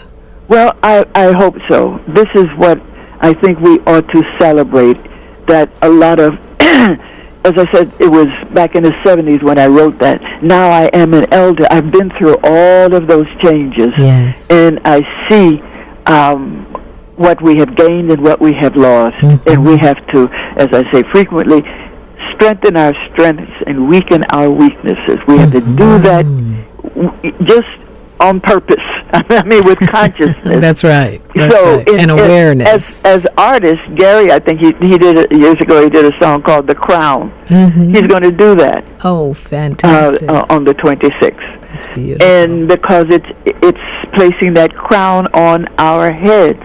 My approach is like an emotional thing too. I did a show a couple of weeks ago at the Mount Zion Church, African Methodist Episcopal Zion Church in Harlem on 137th Street, and with my band.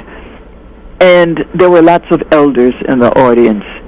And when they heard my recognition of their victory, of their struggle to bring us this far, people who could hardly walk stood up. They came in on a walker.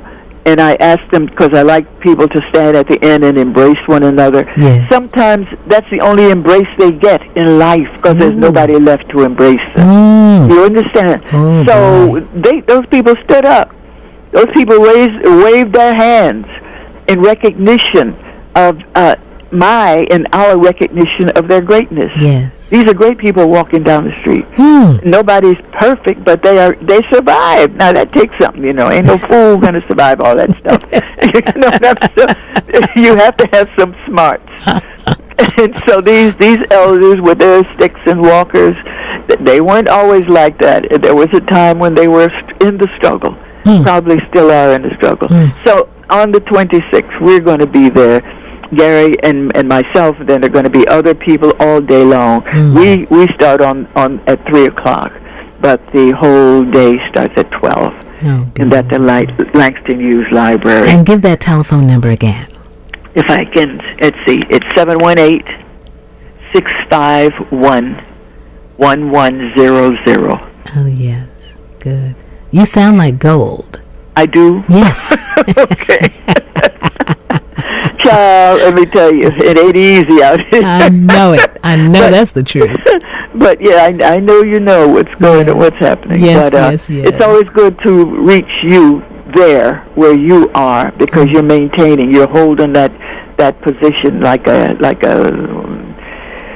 leader should hold a position. Thank you. That's such an honor for you to say. But you have modeled this for me. You've modeled this for me. You've made it possible. You and Gary, you and my brother Imhotep, and Gil Noble, and so many others who have gone before me have made it, have been the examples that I was nurtured by in order to do this work.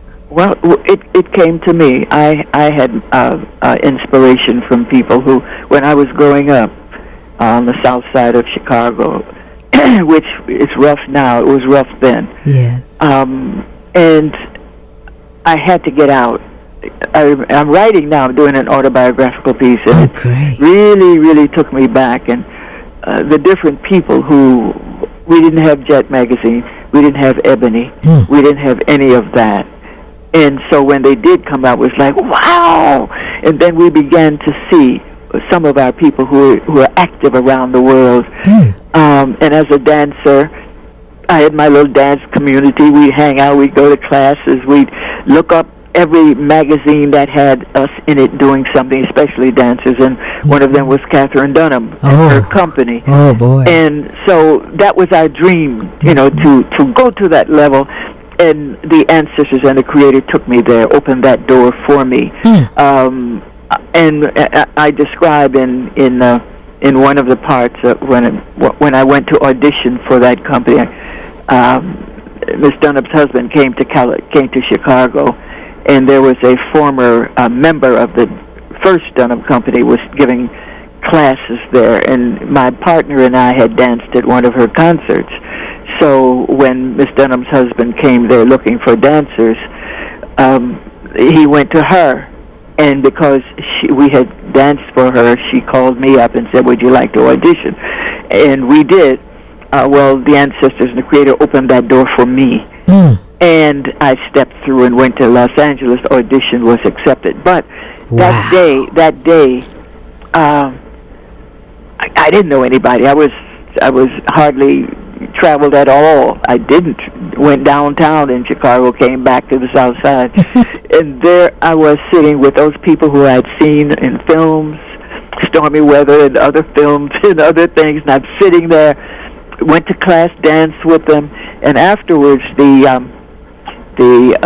ballet master, Linwood Morris, said, okay, let's start rehearsing. So I just sat on the side in the studio and watched.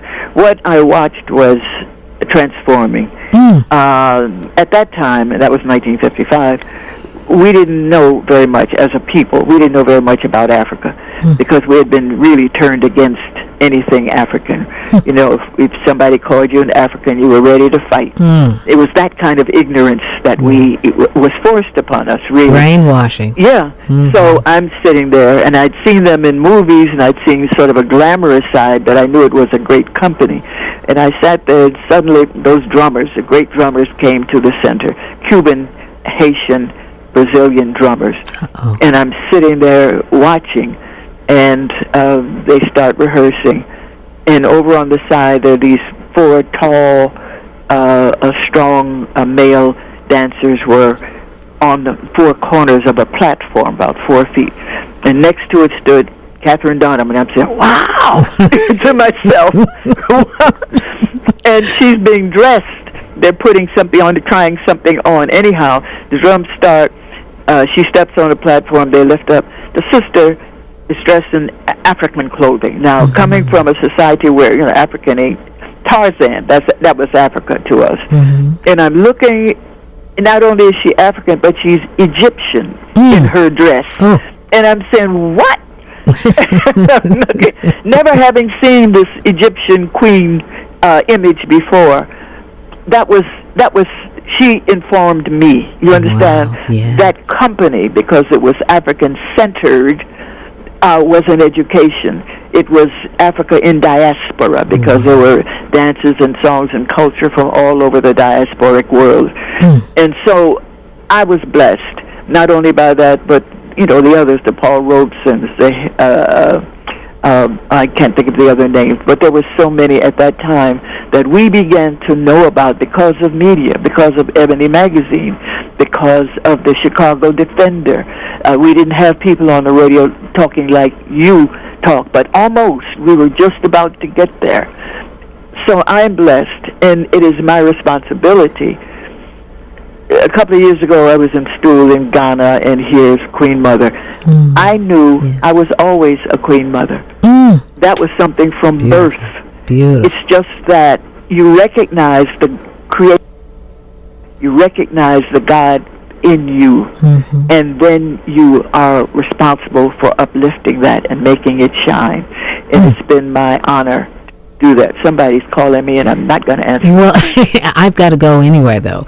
But I am so glad to have this conversation, and we should continue this conversation, because this is really an important biography. Anytime. Well, that's what I'm writing now, and it's tripping me out. Girl, I have survived some stuff.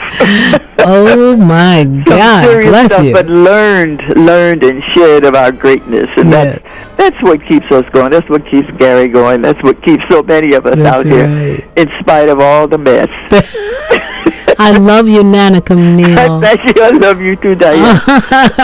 and keep on doing what you're doing. Bless you. Bless you too, my love, and stay strong and beautiful as always, Nana Camille. You are an inspiration and very, very dear to us.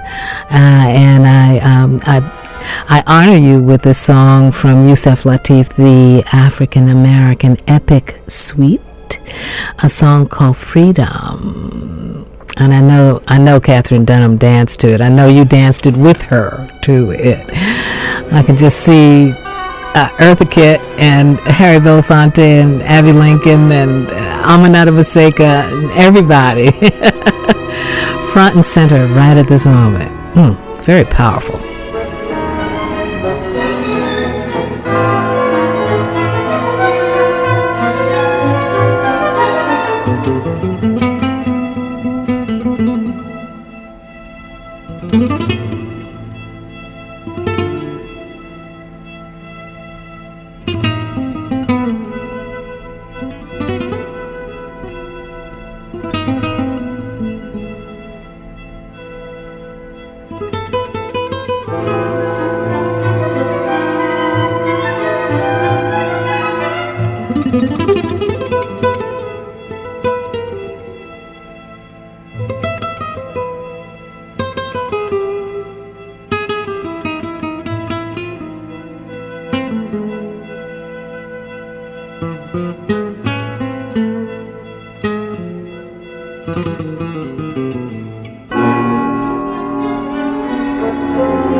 WHCR 90.3 FM, New York. WHCR, the Greater Harlem Chamber of Commerce, the New York Academy of Medicine, Emblem Health, Metro Plus, Health First, and City Care invite you and your family to the National Urban Health Conference held April 25th through April 27th.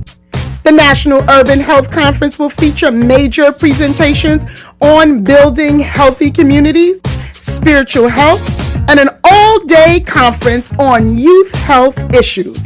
All events of the National Urban Health Conference are free and open to the public, but space is limited. For a full schedule and to register, please call 212-862-7200 or visit www.greaterharlemchamber.com.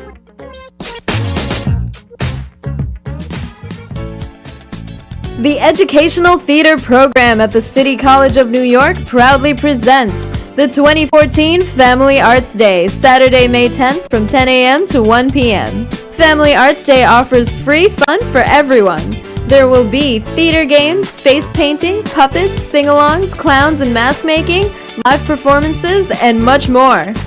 That's Family Arts Day, Saturday, May 10th from 10 a.m. to 1 p.m., held at Aaron Davis Hall on the campus of the City College of New York at 135th Street and Convent Avenue.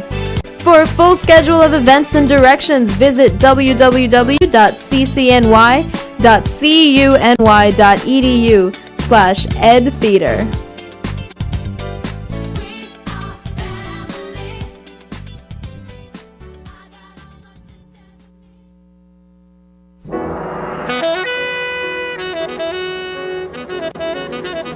The first Islamic Film Festival occurs May 3rd through May 4th at the Malcolm X Betty Shabazz Center, 3940 Broadway near 165th Street in Manhattan.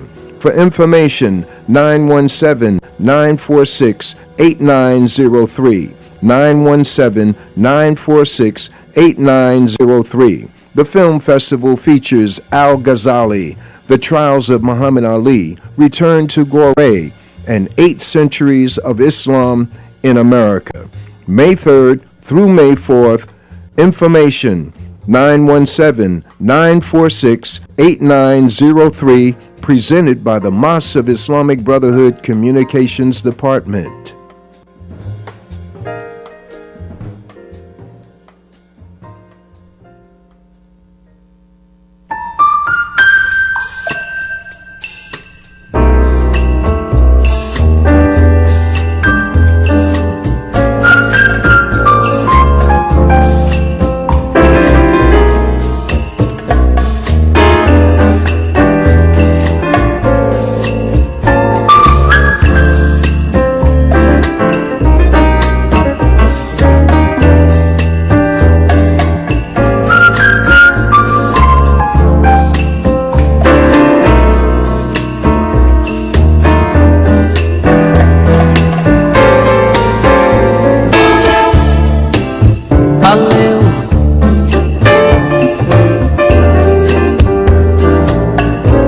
Tempo que você ficou aqui,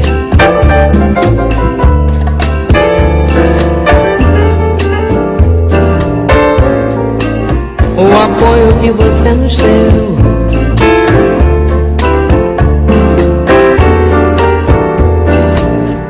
a alegria que provamos juntos, cantando, dançando, brincando, gozando dos outros e de nós também.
Okay, family, here we are. A little Yusef Lateef in the background, and modernity, modern bells and whistles and videos and things of that nature. WHCR 90.3 FM, New York. And you're tuned into the Gardens of Tranquility and Contemplation in our last hour of the morning. Great music, lots to think about, and International Jazz Day in Harlem coming up on Wednesday, April 30th at the Dwyer. So join us. And right now, I am joined online with Ralph McDaniels, and I'm very proud to speak to you. Good morning. Good morning. How you doing? Oh, I'm doing well. You know, it's a interesting time, you know, right now for a lot of folks. So I'm glad to be here, you know, and definitely glad to be a part of your program. I thank you so much. You know, for the family, I want to let them know that you are the host of Video Box? Video Music Box. Video Music Box that folks would recognize, and our younger folks especially would know very much so. Yes. And on NYC TV for a long time. 30 years. 30 years? Yeah, we celebrated. We started in 1983, and we were a program that was, you know, kind of brought in as hip-hop was being introduced. But it was just early stages of hip-hop, but we played a lot of music, and then the music of that particular time was beginning to kind of blossom, and that's when hip-hop came in, and we introduced a lot of the artists that you know from back in the days, you know, but even the artists of today, and, you know, Jay-Z and P. Diddy and all of these guys who have become really successful in the business. Well, if I'm not mistaken, this was something that we wanted very much because MTV wasn't cutting it for us. Absolutely. I remember that. There was a bit of a controversy. I was really happy about MTV because, you know, I guess I missed Soul Train and Soul Alive with Ellis Hayslip and things like that. Absolutely. And then, you know, we had some high hopes for MTV, and they went, you know, I would say left, but they went way right. away from what it was that would honor our contribution to music at that time. Yes, absolutely. Well, I'm just a child of, like you mentioned, Ellis Hazlip and soul, and of course Don Cornelius with Soul Train. Yes. And you know, and I even watched, you know, Dick Clark, you know, and all of those programs. Who didn't? You know. And who didn't dance around the house on a Saturday with Dick Clark? Yeah, American Bandstand. I saw it, you know, so I'm gonna keep it real. You know, I did watch those programs. I hear you, my brother. If you love music, you couldn't avoid it. You know, it was not to be missed. And then you got your opportunity to make your contribution. Now, how did you get discovered for that spot? I was an intern working at the station as a college student, and I was hired after I graduated from college, and started working there. And I was like, well, you know, this is cool, but, you know, we need something else. And I definitely was into the music. And at that time, we used to take our speakers out in the park, you know, on Saturdays and plug into the light posts. And, you know, it wasn't just hip-hop music. It was, you know, it was Roy Ayers, it was Brass Construction, it was Earth, Wind and Fire, it was all this different type of music that we just enjoyed. You know, it was very family orientated. Yes. And it was something that was just kind of part of the community. I lived in Brooklyn. Okay. And and that's what we did. And you know, we would, you know, just be happy that people would come around and listen to us, you know, playing different tunes, and people would have requests and what have you. And then the police would come and say, okay, shut it down, it's too loud, you know. And that was the beginning of, you know, where we started going with the music. And eventually, you know, I said I want to do a program, and I want it to be called Video Music Box. Oh, wow. And a brother came up to me and said, well, you know, he was working there at the time, and said, what is the show going to look like? I said, it's going to be these videos. And at that time, it was Rick James, it was Lionel Richie. Wow, who else do we have? We only had a handful of hip hop videos. Really? Some guys named Run DMC from Hollis, Queens. I know those brothers. Yeah. Reverend Run, thank you very much. Yes, Reverend Run, yes.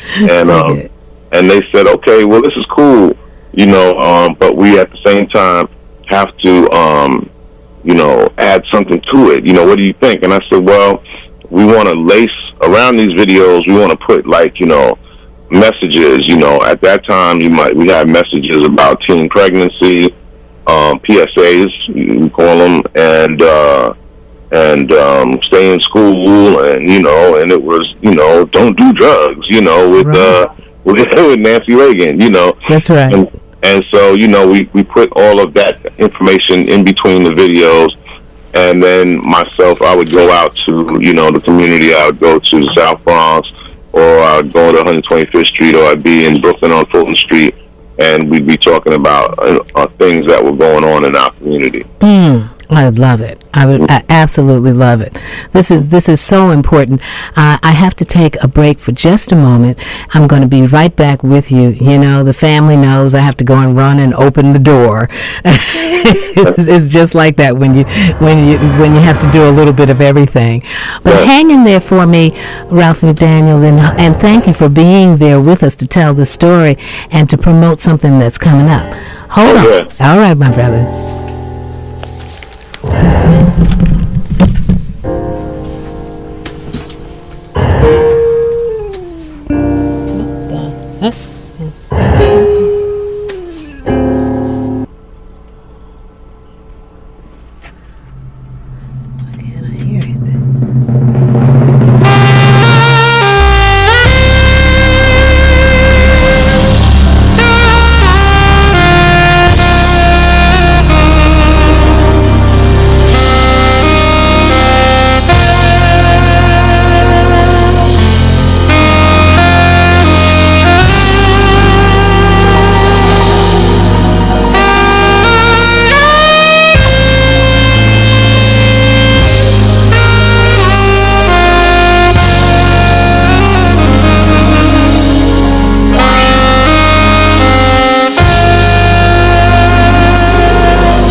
Ralph?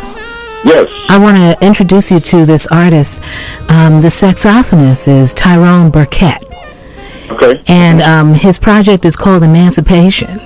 Yes. It's a postmodern spiritual called The Promised Land, and he's fierce. Nice stuff, you know. And when you talk about bringing the music out to the community and telling the truth about what's going on, that's called emancipation. Absolutely. Absolutely. Yes, indeed. So I'm so proud that you did that, and then you made the transition. But now, what college were you going to? I went to New York Institute of Technology in Westbury. Oh, really? Yes. Studying what? Film and TV. Oh, okay. Yeah, communications major. I went to LaGuardia Community College for 2 years. Then I went on to get my bachelor's in communication. Excellent. Yeah, and it was it was a good time because it was a lot of us moving into the communication field at the time. So a lot of the folks that you see now at ABC, not just in front of the camera but behind the camera, got their first opportunities around that time, to work at the networks, ABC, CBS, NBC, WPIX, and we came post Bob Teague and people of that nature. You know what I'm saying? So I know what you're talking about. As a matter of fact, just what year would you consider that? About when? Yeah, that was I graduated from college in '81. Okay. And so that was around that time. Yes. Well, for me too. Around in 1980, in fact, I entered the Institute of New Cinema Artists. Yes. And so you know about that. And, yes, absolutely. And began to study television production. Yes. And so, we were coming at it from a variety of angles. Yes. And I knew that I wanted to be a producer, but I didn't know how it was going to happen, especially with 3 little babies. I was a bit older than you, yes. And out there on the struggle. But you're right. There were thousands of us, bless you, who came through and made it in. And broke the pattern of grandfathering the business from one family, member to the other family member. Yeah, that's right. Yeah. So that produced the next wave, of music presentation. And then now, what was the reception? Because television is going to measure stuff based on the response, the demographics, the distribution, and advertising, and all this kind of thing. They want to measure. So, am I going to keep this program? Is it is it getting the bottom line? Mm-hmm. Well, in the beginning, I never, they never mentioned to me, it was a PBS station, so it's like Channel 13, so they don't go based upon ratings. But, when I was playing these videos and different, record companies would ask me, well, what are your ratings, and, and I would be like, I don't know, and I said, okay, I have to find out. So I remember going to the program director and saying to them, well, can you look up the ratings for us? And they had never read a Nielsen rating book because it wasn't of interest to them, but they had the book. Okay. And so they looked in the book and they were shocked because my numbers were at the time second to some really popular show. I can't remember what it was. Eventually Oprah was in the same time slot as mine. Wow. And we were very close in numbers, in the New York area. And that's amazing. Yeah, and they never seen anything like that. So they so it became one of the highest rated programs that PBS ever had, but then they didn't know it. They had no idea because they don't do things based upon ratings. They do it based upon funding. Right. So, we were getting none of those funds. Well, I shouldn't say none of it, but a small portion of it. Mm-hmm. And so it was to their surprise, and that when they realized that, then they were like, oh, okay, we're going to stick with this. But I already knew it because I knew as soon as I walked in the street, people were like, oh, this is Ralph McDaniel. This is the brother from Video Music Box. We appreciate you, Yeah. And, but they don't count our black folks, Well, it's interesting. It's one of the things that you learn from a conversation like that is to structure the letter and the proposal to say, well, we have the highest ratings as compared to any top show in the commercial, on the networks, and we are worthy of your funding. Absolutely. That would be a very interesting shift in power. Yes. For people to respond with the funding because they could connect with something that is the most powerful in the market.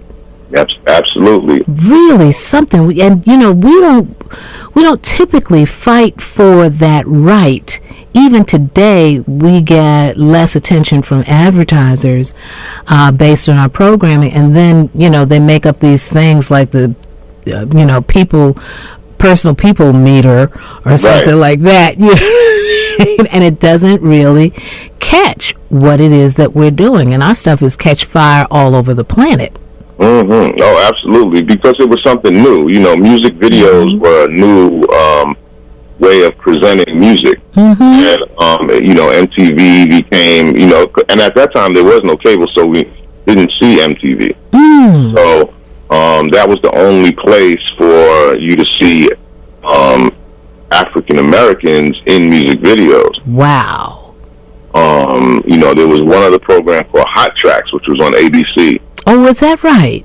Yes, and they were also playing music videos as well. So, you know, I used that as leverage and said, "Look, ABC's doing it too." You know, so yes. But you all were the top of the, you know, the popularity measurement. Oh, that's really incredible. So, how did that shape business and your future for you? Well, in 1987, I started a production company, and my partner and I, Lionel C. Martin, we started making music videos. Okay. So music videos at that time were shot in film, you know, probably 35 millimeter, and I'd never worked in film before, so we had to learn how to how to shoot film, and process it and everything that goes along with that. Yeah. And so we started then working with some of the up and coming hip hop artists like Big Daddy Kane and LL Cool J and Run DMC, and you know, and that became a whole nother entity for our portfolio, I guess you can say. Yes. Because that was where we really put out, you know, our mark at, you know, because these things last forever, you know, and to this day, some of the early music videos were produced and directed by my company, Classic Concept. Beautiful. And you can still pull them up on YouTube today. Yeah, absolutely, absolutely. And you can have, you know, the thing that was great about that is that we were a black-owned production company. Up to that time, you know, most of the production companies making music videos were white-owned. And we were black-owned. You know, we would get the budget, you know, and we would, you know, go out and make the video and deliver it on time to the record company, and, you know, the record company would put it out to the world. Yes. And so, and we hired black, you know, audio people, black gaffers, black grips, you know, which they weren't being hired for a lot of the white productions at the time. Right. So it was a movement that was happening as well. At that time, I guess our cohort was in that kind of thing was Spike Lee, you know. Okay. So, you know, it was all happening at the same time. So did you all ever work together, you and Spike? We've never worked together. We know each other. Okay. But yeah, it was a renaissance for filmmakers as well. So, you know, I'm glad to be to have been a part of that, and to spawn a bunch of new filmmakers, you know. Yes, indeed. It's such an important mark, because you think about the video attached to Thriller, for example, you know, just as one example, and the impact it had on the world. You know, so it just shows you the power of what it is that you had in your hands in terms of production company, the outlet on the network, and so on. Yeah, that's really a heavy story. Very heavy. I hope that you make a documentary about that story. Yeah, well, you know, it's funny you say that, because this week we were at the Tribeca Film Festival, and one of the artists that I worked with and did his first video was an artist named Nas from Queensbridge Project. Really? Yeah, and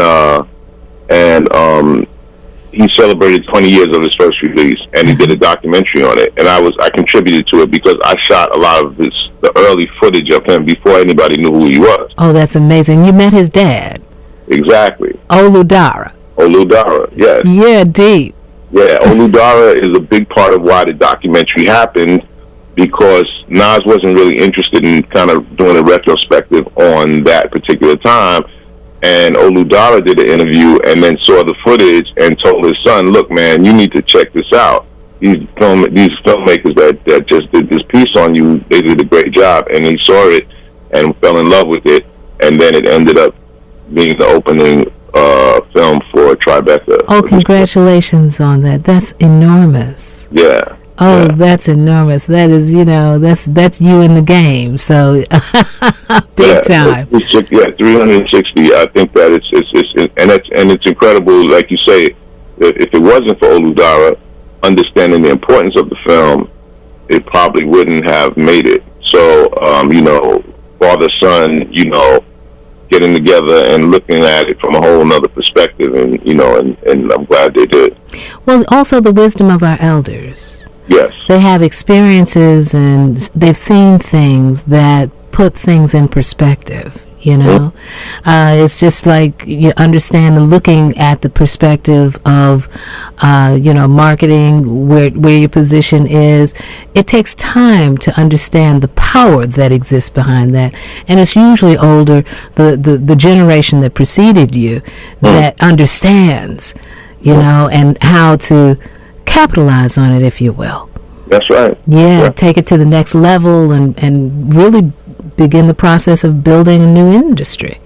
Yes, and I tell people when this film comes out, definitely go see it, because Oludara plays a very big part on shaping his young sons. One is a musician, the other one, is not a musician, but he plays a big part on shaping these kids and, and understanding how they fit into the world, whatever they do. Yes. If it's music, or if it's, working at, a city job, whatever you do, this is how you are looked at in the world, and move forward and do it at the best you can, So what's the name of the film?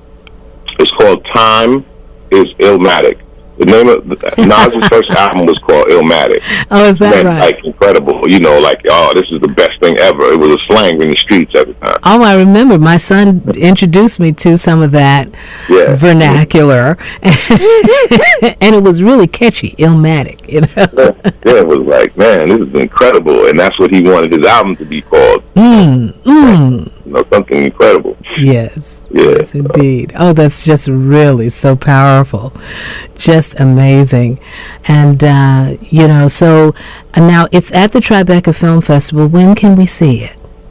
I'm not sure. I know that the premiere was Wednesday, and I imagine that they must have other dates that they'll be, showing it. And I think Tribeca, it goes till sometime next week. So okay. I guess if you go to Tribeca, filmfestival.com or something like that. Are they still down on Varick Street? I believe so. Yeah, okay. They did the premiere at the Beacon Theater, but they did. They brought it on uptown. Yeah, they moved it up, and Robert De Niro came, and so it was a pretty big deal. Oh wow! Did they have like red carpet kind of stuff going on? Yeah, red carpet, everything. Yeah, it was cool. I love it. I just absolutely love it. That's so much fun. It's such a beautiful story. Now you've got a website, right? Yes. Well, my site is kind of my it's a blog, really. Okay. And it's like, my journey and a couple of other guys that work with us, just things that we come across either in real life or on the internet that we read about, and then we just post it like, this is pretty interesting, and we'll post it. So, it could be music, it could be a story we read about on, police brutality in Kansas City, or it could be whatever, And so we post it up, and it's called Video Music Box .tv. Oh, that's wonderful. Videomusicbox.tv.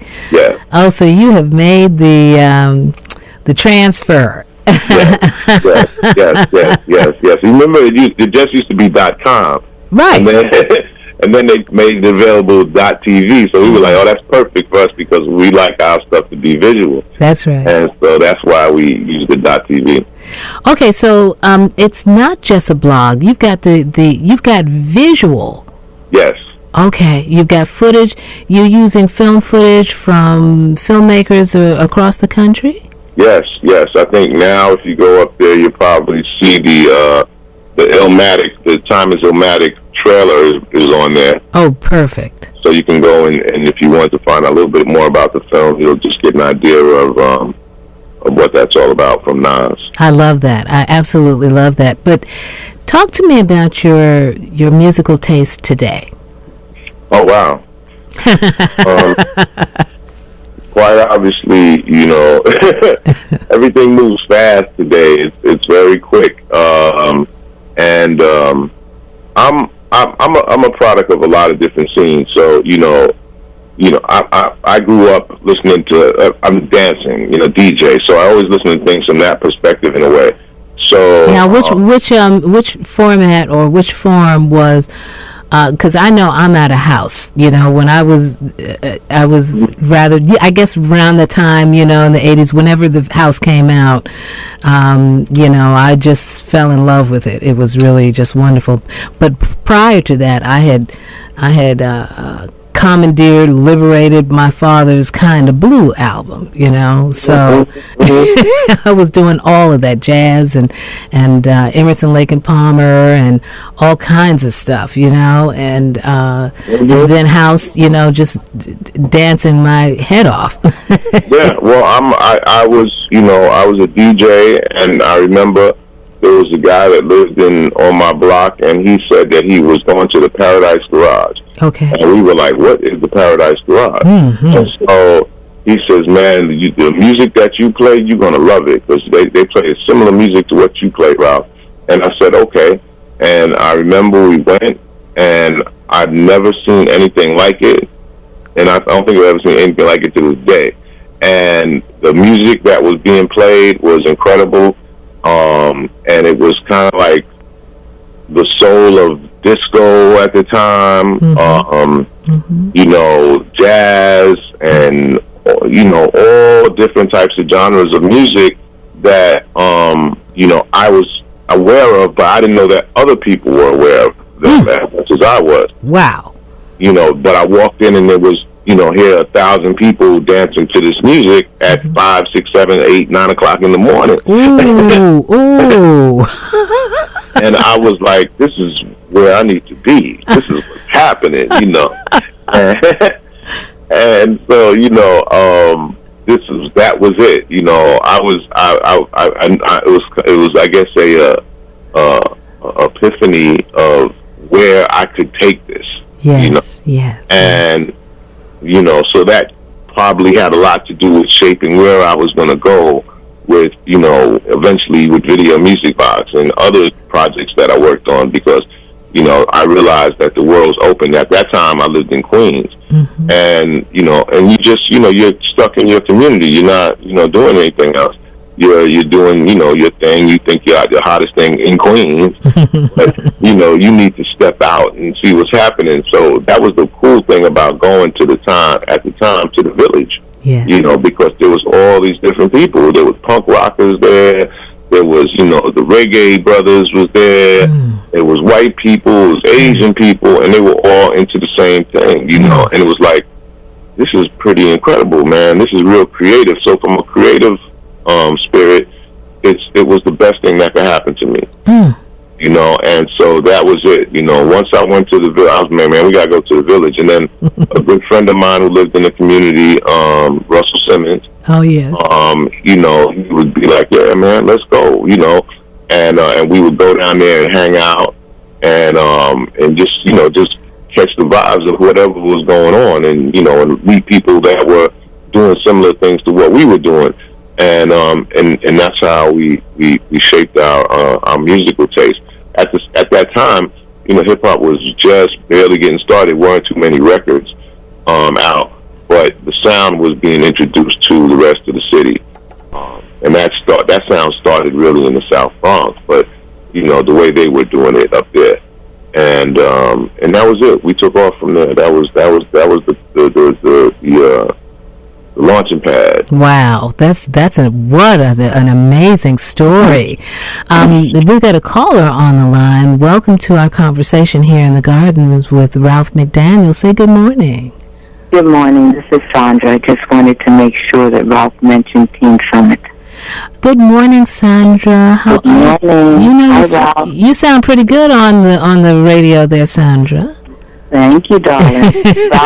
Ralph has a really important event coming up this Saturday. I'm going to share with you. So the Teen Summit. To make sure that it's really a very important event. Well, Sandra, Sandra, yes. Darling. Yes. You know I got you on the air now.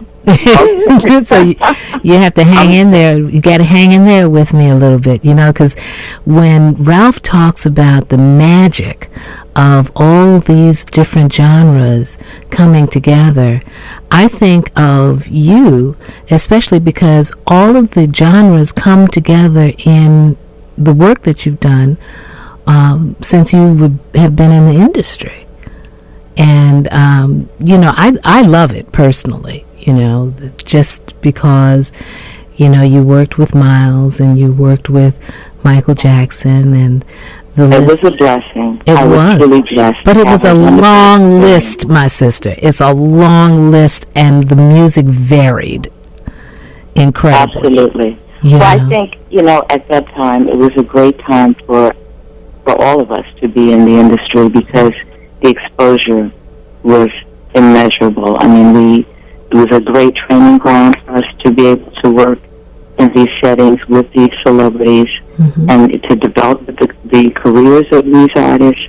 I think that Ralph can attest to the fact that, it wasn't easy. It was a struggle, but we were able to get a lot accomplished and a lot to feel proud of in terms of the contribution to the development of talent. And he continues to do it to this day. I contribute on my own. Yeah, and both of you contribute and continue to be creative and evolving and developing and supportive and, just really good folks. But support us in building the music and building it out to the world. And did you dig how Ralph was modest about Russell? You know what I mean? Yeah. You were lowballing that conversation there, my brother. Well, when you grow up with somebody, you know how it is, It's like, this is your boy, we knew him before he even thought about being in the music business, Right. And when I see him to this day, he's like, man, me and you was in it for the long haul, Ralph. I said, well, if that's what it is, okay, let me hold a couple of million then. Hey, it's interesting because we both participated with a lot of the talent from Def Jam. Def Jam was distributed through Columbia Records, so I didn't realize that. I was fortunate enough to work with a lot of the same artists that Ralph was creating videos for and giving exposure to on his video music box. Remember for us some of the names of those artists, Sandra. Oh, well, it's Public Enemy, LL Cool J, the list goes on. Ralph can call them off for you faster than I can. But it was quite, it was a change for me from working with R&B and soul and jazz artists to move into an area called hip-hop and work with rap artists. That was like a new world for me, so it was quite interesting understanding the approach to marketing the talent and the product. And so fortunate for me, there were a lot of lessons that we learned from Russell because of the way that he approached marketing without a major record company being there to support him. He was having great success before he came to Columbia Records. So that's a testament to the fact that... Well, what was he doing that was different from, the previous... Everything that you heard Ralph say. He was aggressively pursuing the outlets to give broader exposure for his music, going to Ralph, having these videos done, grassroots street, campaigns, marketing on a grassroots level, right, Ralph? Yeah, no, absolutely. Absolutely. You know, he was hand in hand. You know, they were pulling up in front of, you know, unconventional places where you didn't think that people would be interested in buying music. And, you know, like we did it, you know, in the park. If there was something going on in the community, you know, if there was, the record companies weren't necessarily going to, to Harlem Week. You know, but Russell knew there was, you know, what? Y'all don't go to Harlem Week? There's, 100,000 people at Harlem Week. 100,000, more than I think now it's 300,000 people, you know, that pass through Harlem Week. Yeah, no, we're talking about a model that works. Mm-hmm.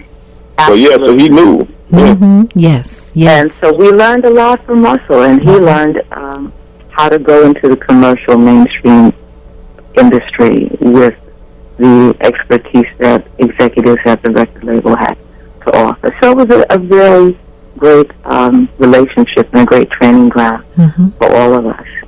Incredible. But I want Ralph to talk about this teen summit because it's so important, and he's making a major contribution to our society and our youth with this initiative. And so I'm going to be quiet for a minute and let him go ahead and you got the stage, my brother. Go on now.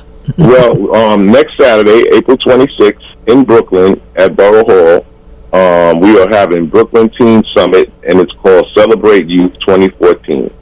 And it's in association with the borough president, new borough president, Eric Adams. Eric is the new borough president. Yes, and he's also a classmate of mine. We went to high school together. I love it. I just love that. I love that. Eric Adams we used to call him the bomb, you know. His big bad brother.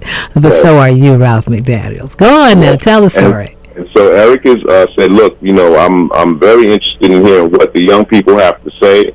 You know, I want them to be familiar and have an open door to Borough Hall and understand what we do here. And so from 1 to 5 p.m. next Saturday, April 26th, we are going to have the Brooklyn Teen Summit. And we also have the first black DA of Brooklyn, Kenneth P. Thompson, who is going to join us that day and talk about law enforcement and how the potential of jobs in law enforcement and how to deal with situations if you are, stopped by the police and what have you, and things that go on in our community that, with the huge number of what we call stop and frisk incidents, it's such an important platform to be able to talk to people about the reality of how to handle the situation appropriately, saving lives. That's right. Makes a huge difference to have the conversation. That is really wonderful. Yes. So, go on. And where exactly is it going to be? And what it's going to be 1 to 5. Yes, it's 1 to 5 p.m. Saturday at Brooklyn Borough Hall, which is 209 Geralman Street. Okay. In Brooklyn, and and Eric makes it very clear that he's the new borough president. He teaches things. He approaches things a little different than the last borough president, and so Now we loved Marty Markowitz. We did. He did a lot of good for us, and he certainly loved the music. He brought the music out. Absolutely. Yes. Marty made it very easy for me to do a lot of things in Brooklyn. Yes. And I applaud that man. And he knows it a million times. He came out to every one of the events that I invited him. So if I invited him, he came. Right. And so I definitely love Marty Markowitz. But Eric Adams is the borough president now. He's the bomb. And we want to make sure that that young people know who Eric is. Yes. And that he's there for them and to listen to them and find out what's going on. And the Teen Summit will have a super panel of folks just sitting down and talking, not just older folks, young people really expressing themselves in their words, and an open mic type situation where they can talk about the things that are going on in their community. With the young women, there's a lot of sex trafficking that's happening, behind the scenes. Okay, now stop there. Sorry. What on earth do you mean there's sex trafficking in New York? Hey. Talk to me, brother. Hey, look, it's been going on for a long time, but I think that what amazes me is the age of some of these young ladies that are down there, on Fulton Street or in East New York that are 13, 14 and are, selling their bodies, just to, get, a McDonald's Happy Meal. To feed themselves. Exactly. To feed themselves. They're prostituting themselves. Exactly. Okay, so I know that this is, an old trade, but we've got our children. We're looking more and more like some of the third world countries who rely on this for their families. That their families are able to survive better because their young girls are in the sex trafficking and prostitution trade. Exactly. This goes on all over the world. What on earth is going on here in New York that makes this, that makes this possible? Well, that's what we're going to discuss, and we want to know why. We want to find out from the young ladies right there in those communities, or not necessarily the ones that may be participating in it, but there are a lot of young ladies that are friends of the girls that are participating in it, and we want to find out, well, what is this all about? There are illegal strip clubs for young girls. It's just amazing the stories that I hear from, third parties about what's going on. And it's important that we bring this up front and find out what's happening. Sometimes it's not just about getting something to eat. It's about getting the new sneakers that are out or the new handbag that's out because the pressures want them to look a certain way, Well, it's about economic stability and mobility. It's really about making money when the education system is failing these young girls and boys. The boys are going to prison and the girls are going to hell. And it's a disaster all the way around, but it's saving somebody some money. And because they don't have to be trained as engineers or astronauts or physicians or anything like that, and knocks them out of the competition. So, we got to think about this in a really broad way.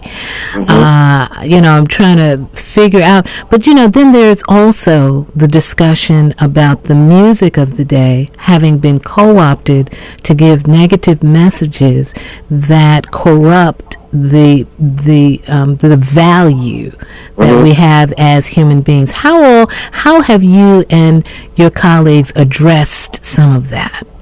Well, I mean, on a regular basis, we are. I'm a believer in letting artists, musical artists, whatever type of artist you are, be free. Do what you do. Okay. Now, there's an artist named Lil Wayne.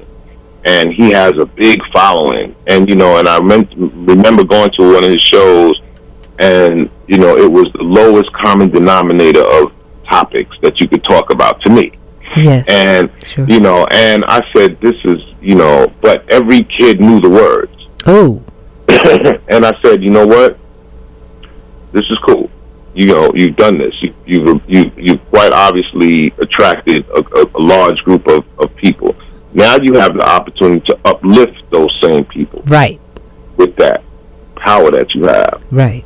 And he agreed, and you can now do something more even incredible, other than what you do as an artist now, and take your generation to a whole nother level, and then for them to make money like you're making and be an entrepreneur and start and open businesses and what have you. And but you have that opportunity now, and you have to, be aware of it and take advantage of it, because your peers may not tell you that, but an older person, like we discussed earlier with Oludara, yes, can observe that and hopefully point you in the right direction. And so that's the way I treat music now. I don't try to tell a kid, oh, you shouldn't be talking about that. If someone comes to me and I'm like, man, I'm not really into that sound that you're talking about or those topics that you're discussing in your particular song, but I understand that your generation is into that and you want to, get paid, and that's why you made that type of music, so you could get paid, and they can be into you. So, okay, fine, you did it, but what are you going to do next? You know, and now it's time to move the sound and move the topics to a whole nother level. But you're going to do it in a cool way, not me telling them. You're going to do it a lot cooler than Ralph McDaniel's telling them. And I think that, you know, if you take that and run with it, you'll be able to uplift the whole generation. Sandra, I'd love you to weigh in on this conversation.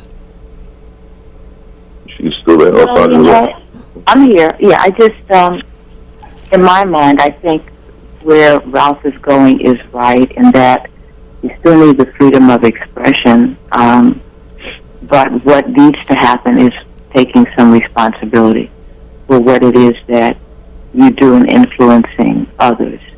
And there's there's an easy way to do that. It's just communicating with young people with some positive messages. The goal is to be successful, to be able to monetize what you do creatively. But now that you're at a point where that's not the issue as much, then let's look at what you can do. Where's the give back? You know, what's your commitment to the people who are listening to you and their children and the community at large? There's so much suffering going on out here, and people need more. They need more things in their lives.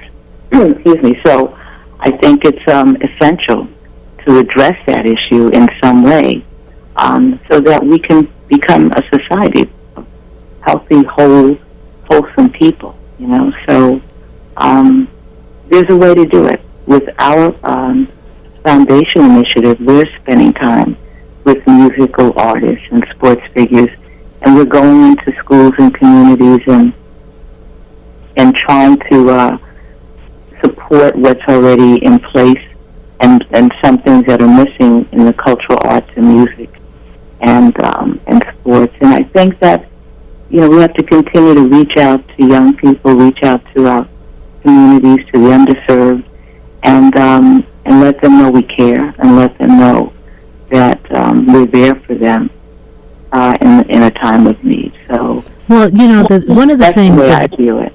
About the foundation that you're talking about is that it provides musical instruments and music for schools in support of these young people, you know, and we're talking about these young ladies also, who may be interested in music as an outlet, and the science and the information is documented. The statistics are out that music helps to enhance academic achievement.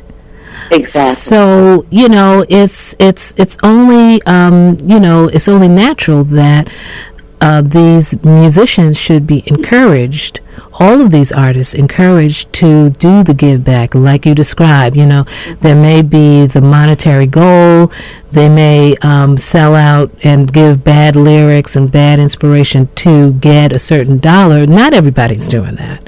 But once they have done that, then they can put that aside and give more towards uplifting the whole fabric of the community and healing these young people's minds.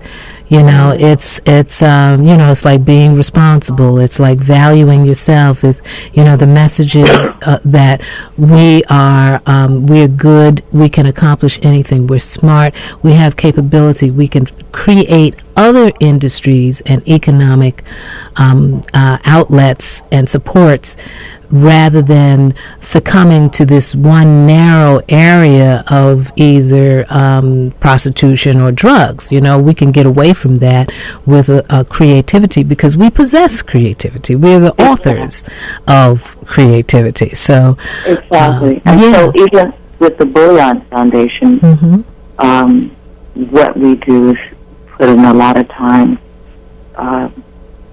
with the workshops and career readiness seminars, programs that give a little more information about the business side of this industry. And I think it's important because so many young people just think about the musical entertainment portion, and they don't understand that this is actually a business, and that you have to have some knowledge of how to run a business if you're going to be a recording artist of any sort. And so that's the important aspect that isn't discussed as often. The musical instruments, the sports equipment, the clothing, all those things are necessary, but it's also important to understand what this is in terms of developing a career and having an understanding of the business side of that career. Right. And a lot of the young artists who are coming up today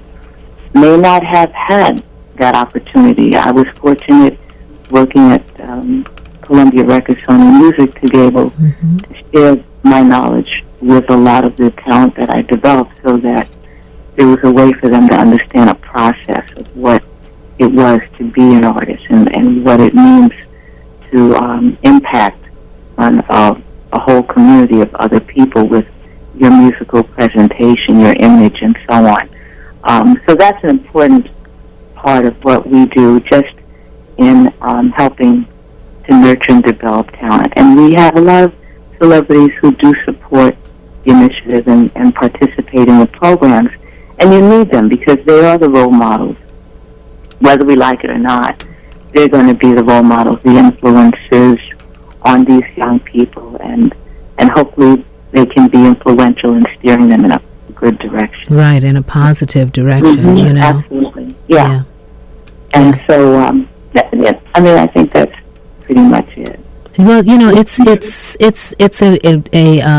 a part of it, you know, Sandra. You always support all of us. You know, I know you've been supporting me since, you know, I started doing producing, and I guess must have been around 98 or somewhere, 98, 99 or somewhere. So it's been a minute. You know, you've been helping me to have good music and good contacts and new artists and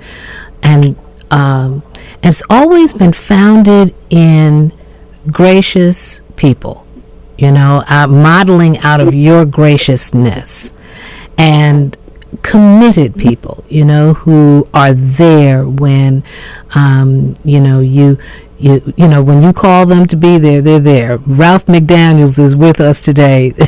Okay? Because Sandra called up and said, hey, you know what I mean? And it works, Ralph. I'm telling you, it's, you know, the whole piece of loving support.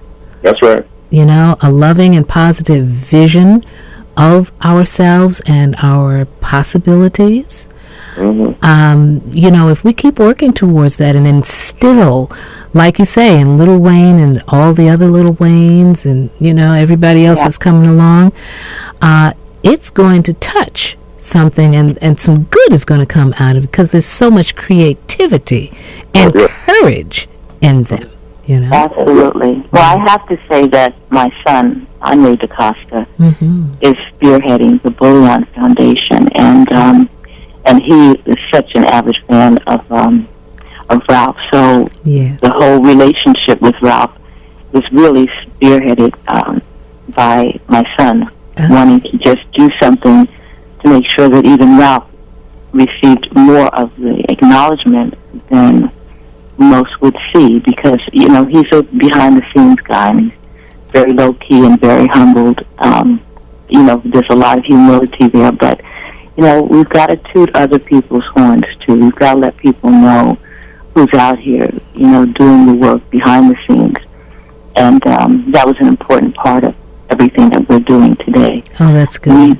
We also support Derek McKeith, as you know. That's right. And Stereo H, one of our other artists on the Bullion entertainment side. Hold on, just one moment. We're going to be able to talk about that, but I have to do our little housekeeping here. WHCR 90.3 FM, New York. And let the family know that we have been listening to the Gardens of Tranquility and Contemplation and First Light here at WHCR 90.3 FM and all over the world at WHCR.org. I am your sister Daia, and I am so pleased to be here to host and produce this wonderful program and to bring you these voices, this inspiration, this knowledge, this warmth and love. And, I am transitioning into Essence and Rhythm. I'm sitting in for my brother. He'll be here momentarily to give you the best Latin jazz in the world. And that's Nelson Radames Rodriguez. And maybe someone will be sitting in for him, but we're holding it down until he arrives. And we are in the top of the 11 o'clock hour here at WHCR 90.3 FM. And we have the privilege of being able to have a conversation with Ralph McDaniels, Video Music Box creator, founder, CEO, producer, and now videomusicbox.tv. Mm-hmm. All right. And if folks want to find out or get involved with the Brooklyn Teen Summit, they can go to leadersoftomorrowbrooklyn.org. Okay, say that again. Leadersoftomorrowbrooklyn.org, because that's what we're creating, the leaders of tomorrow, Yes. And so it's a teen summit that will be, for the young people to express themselves and for us to, like you said, help them in shaping where they are going, because we've been that path already. We know the traps, and we know where some of these things will lead you, and we understand exactly where they are going. And so, it's a new technology.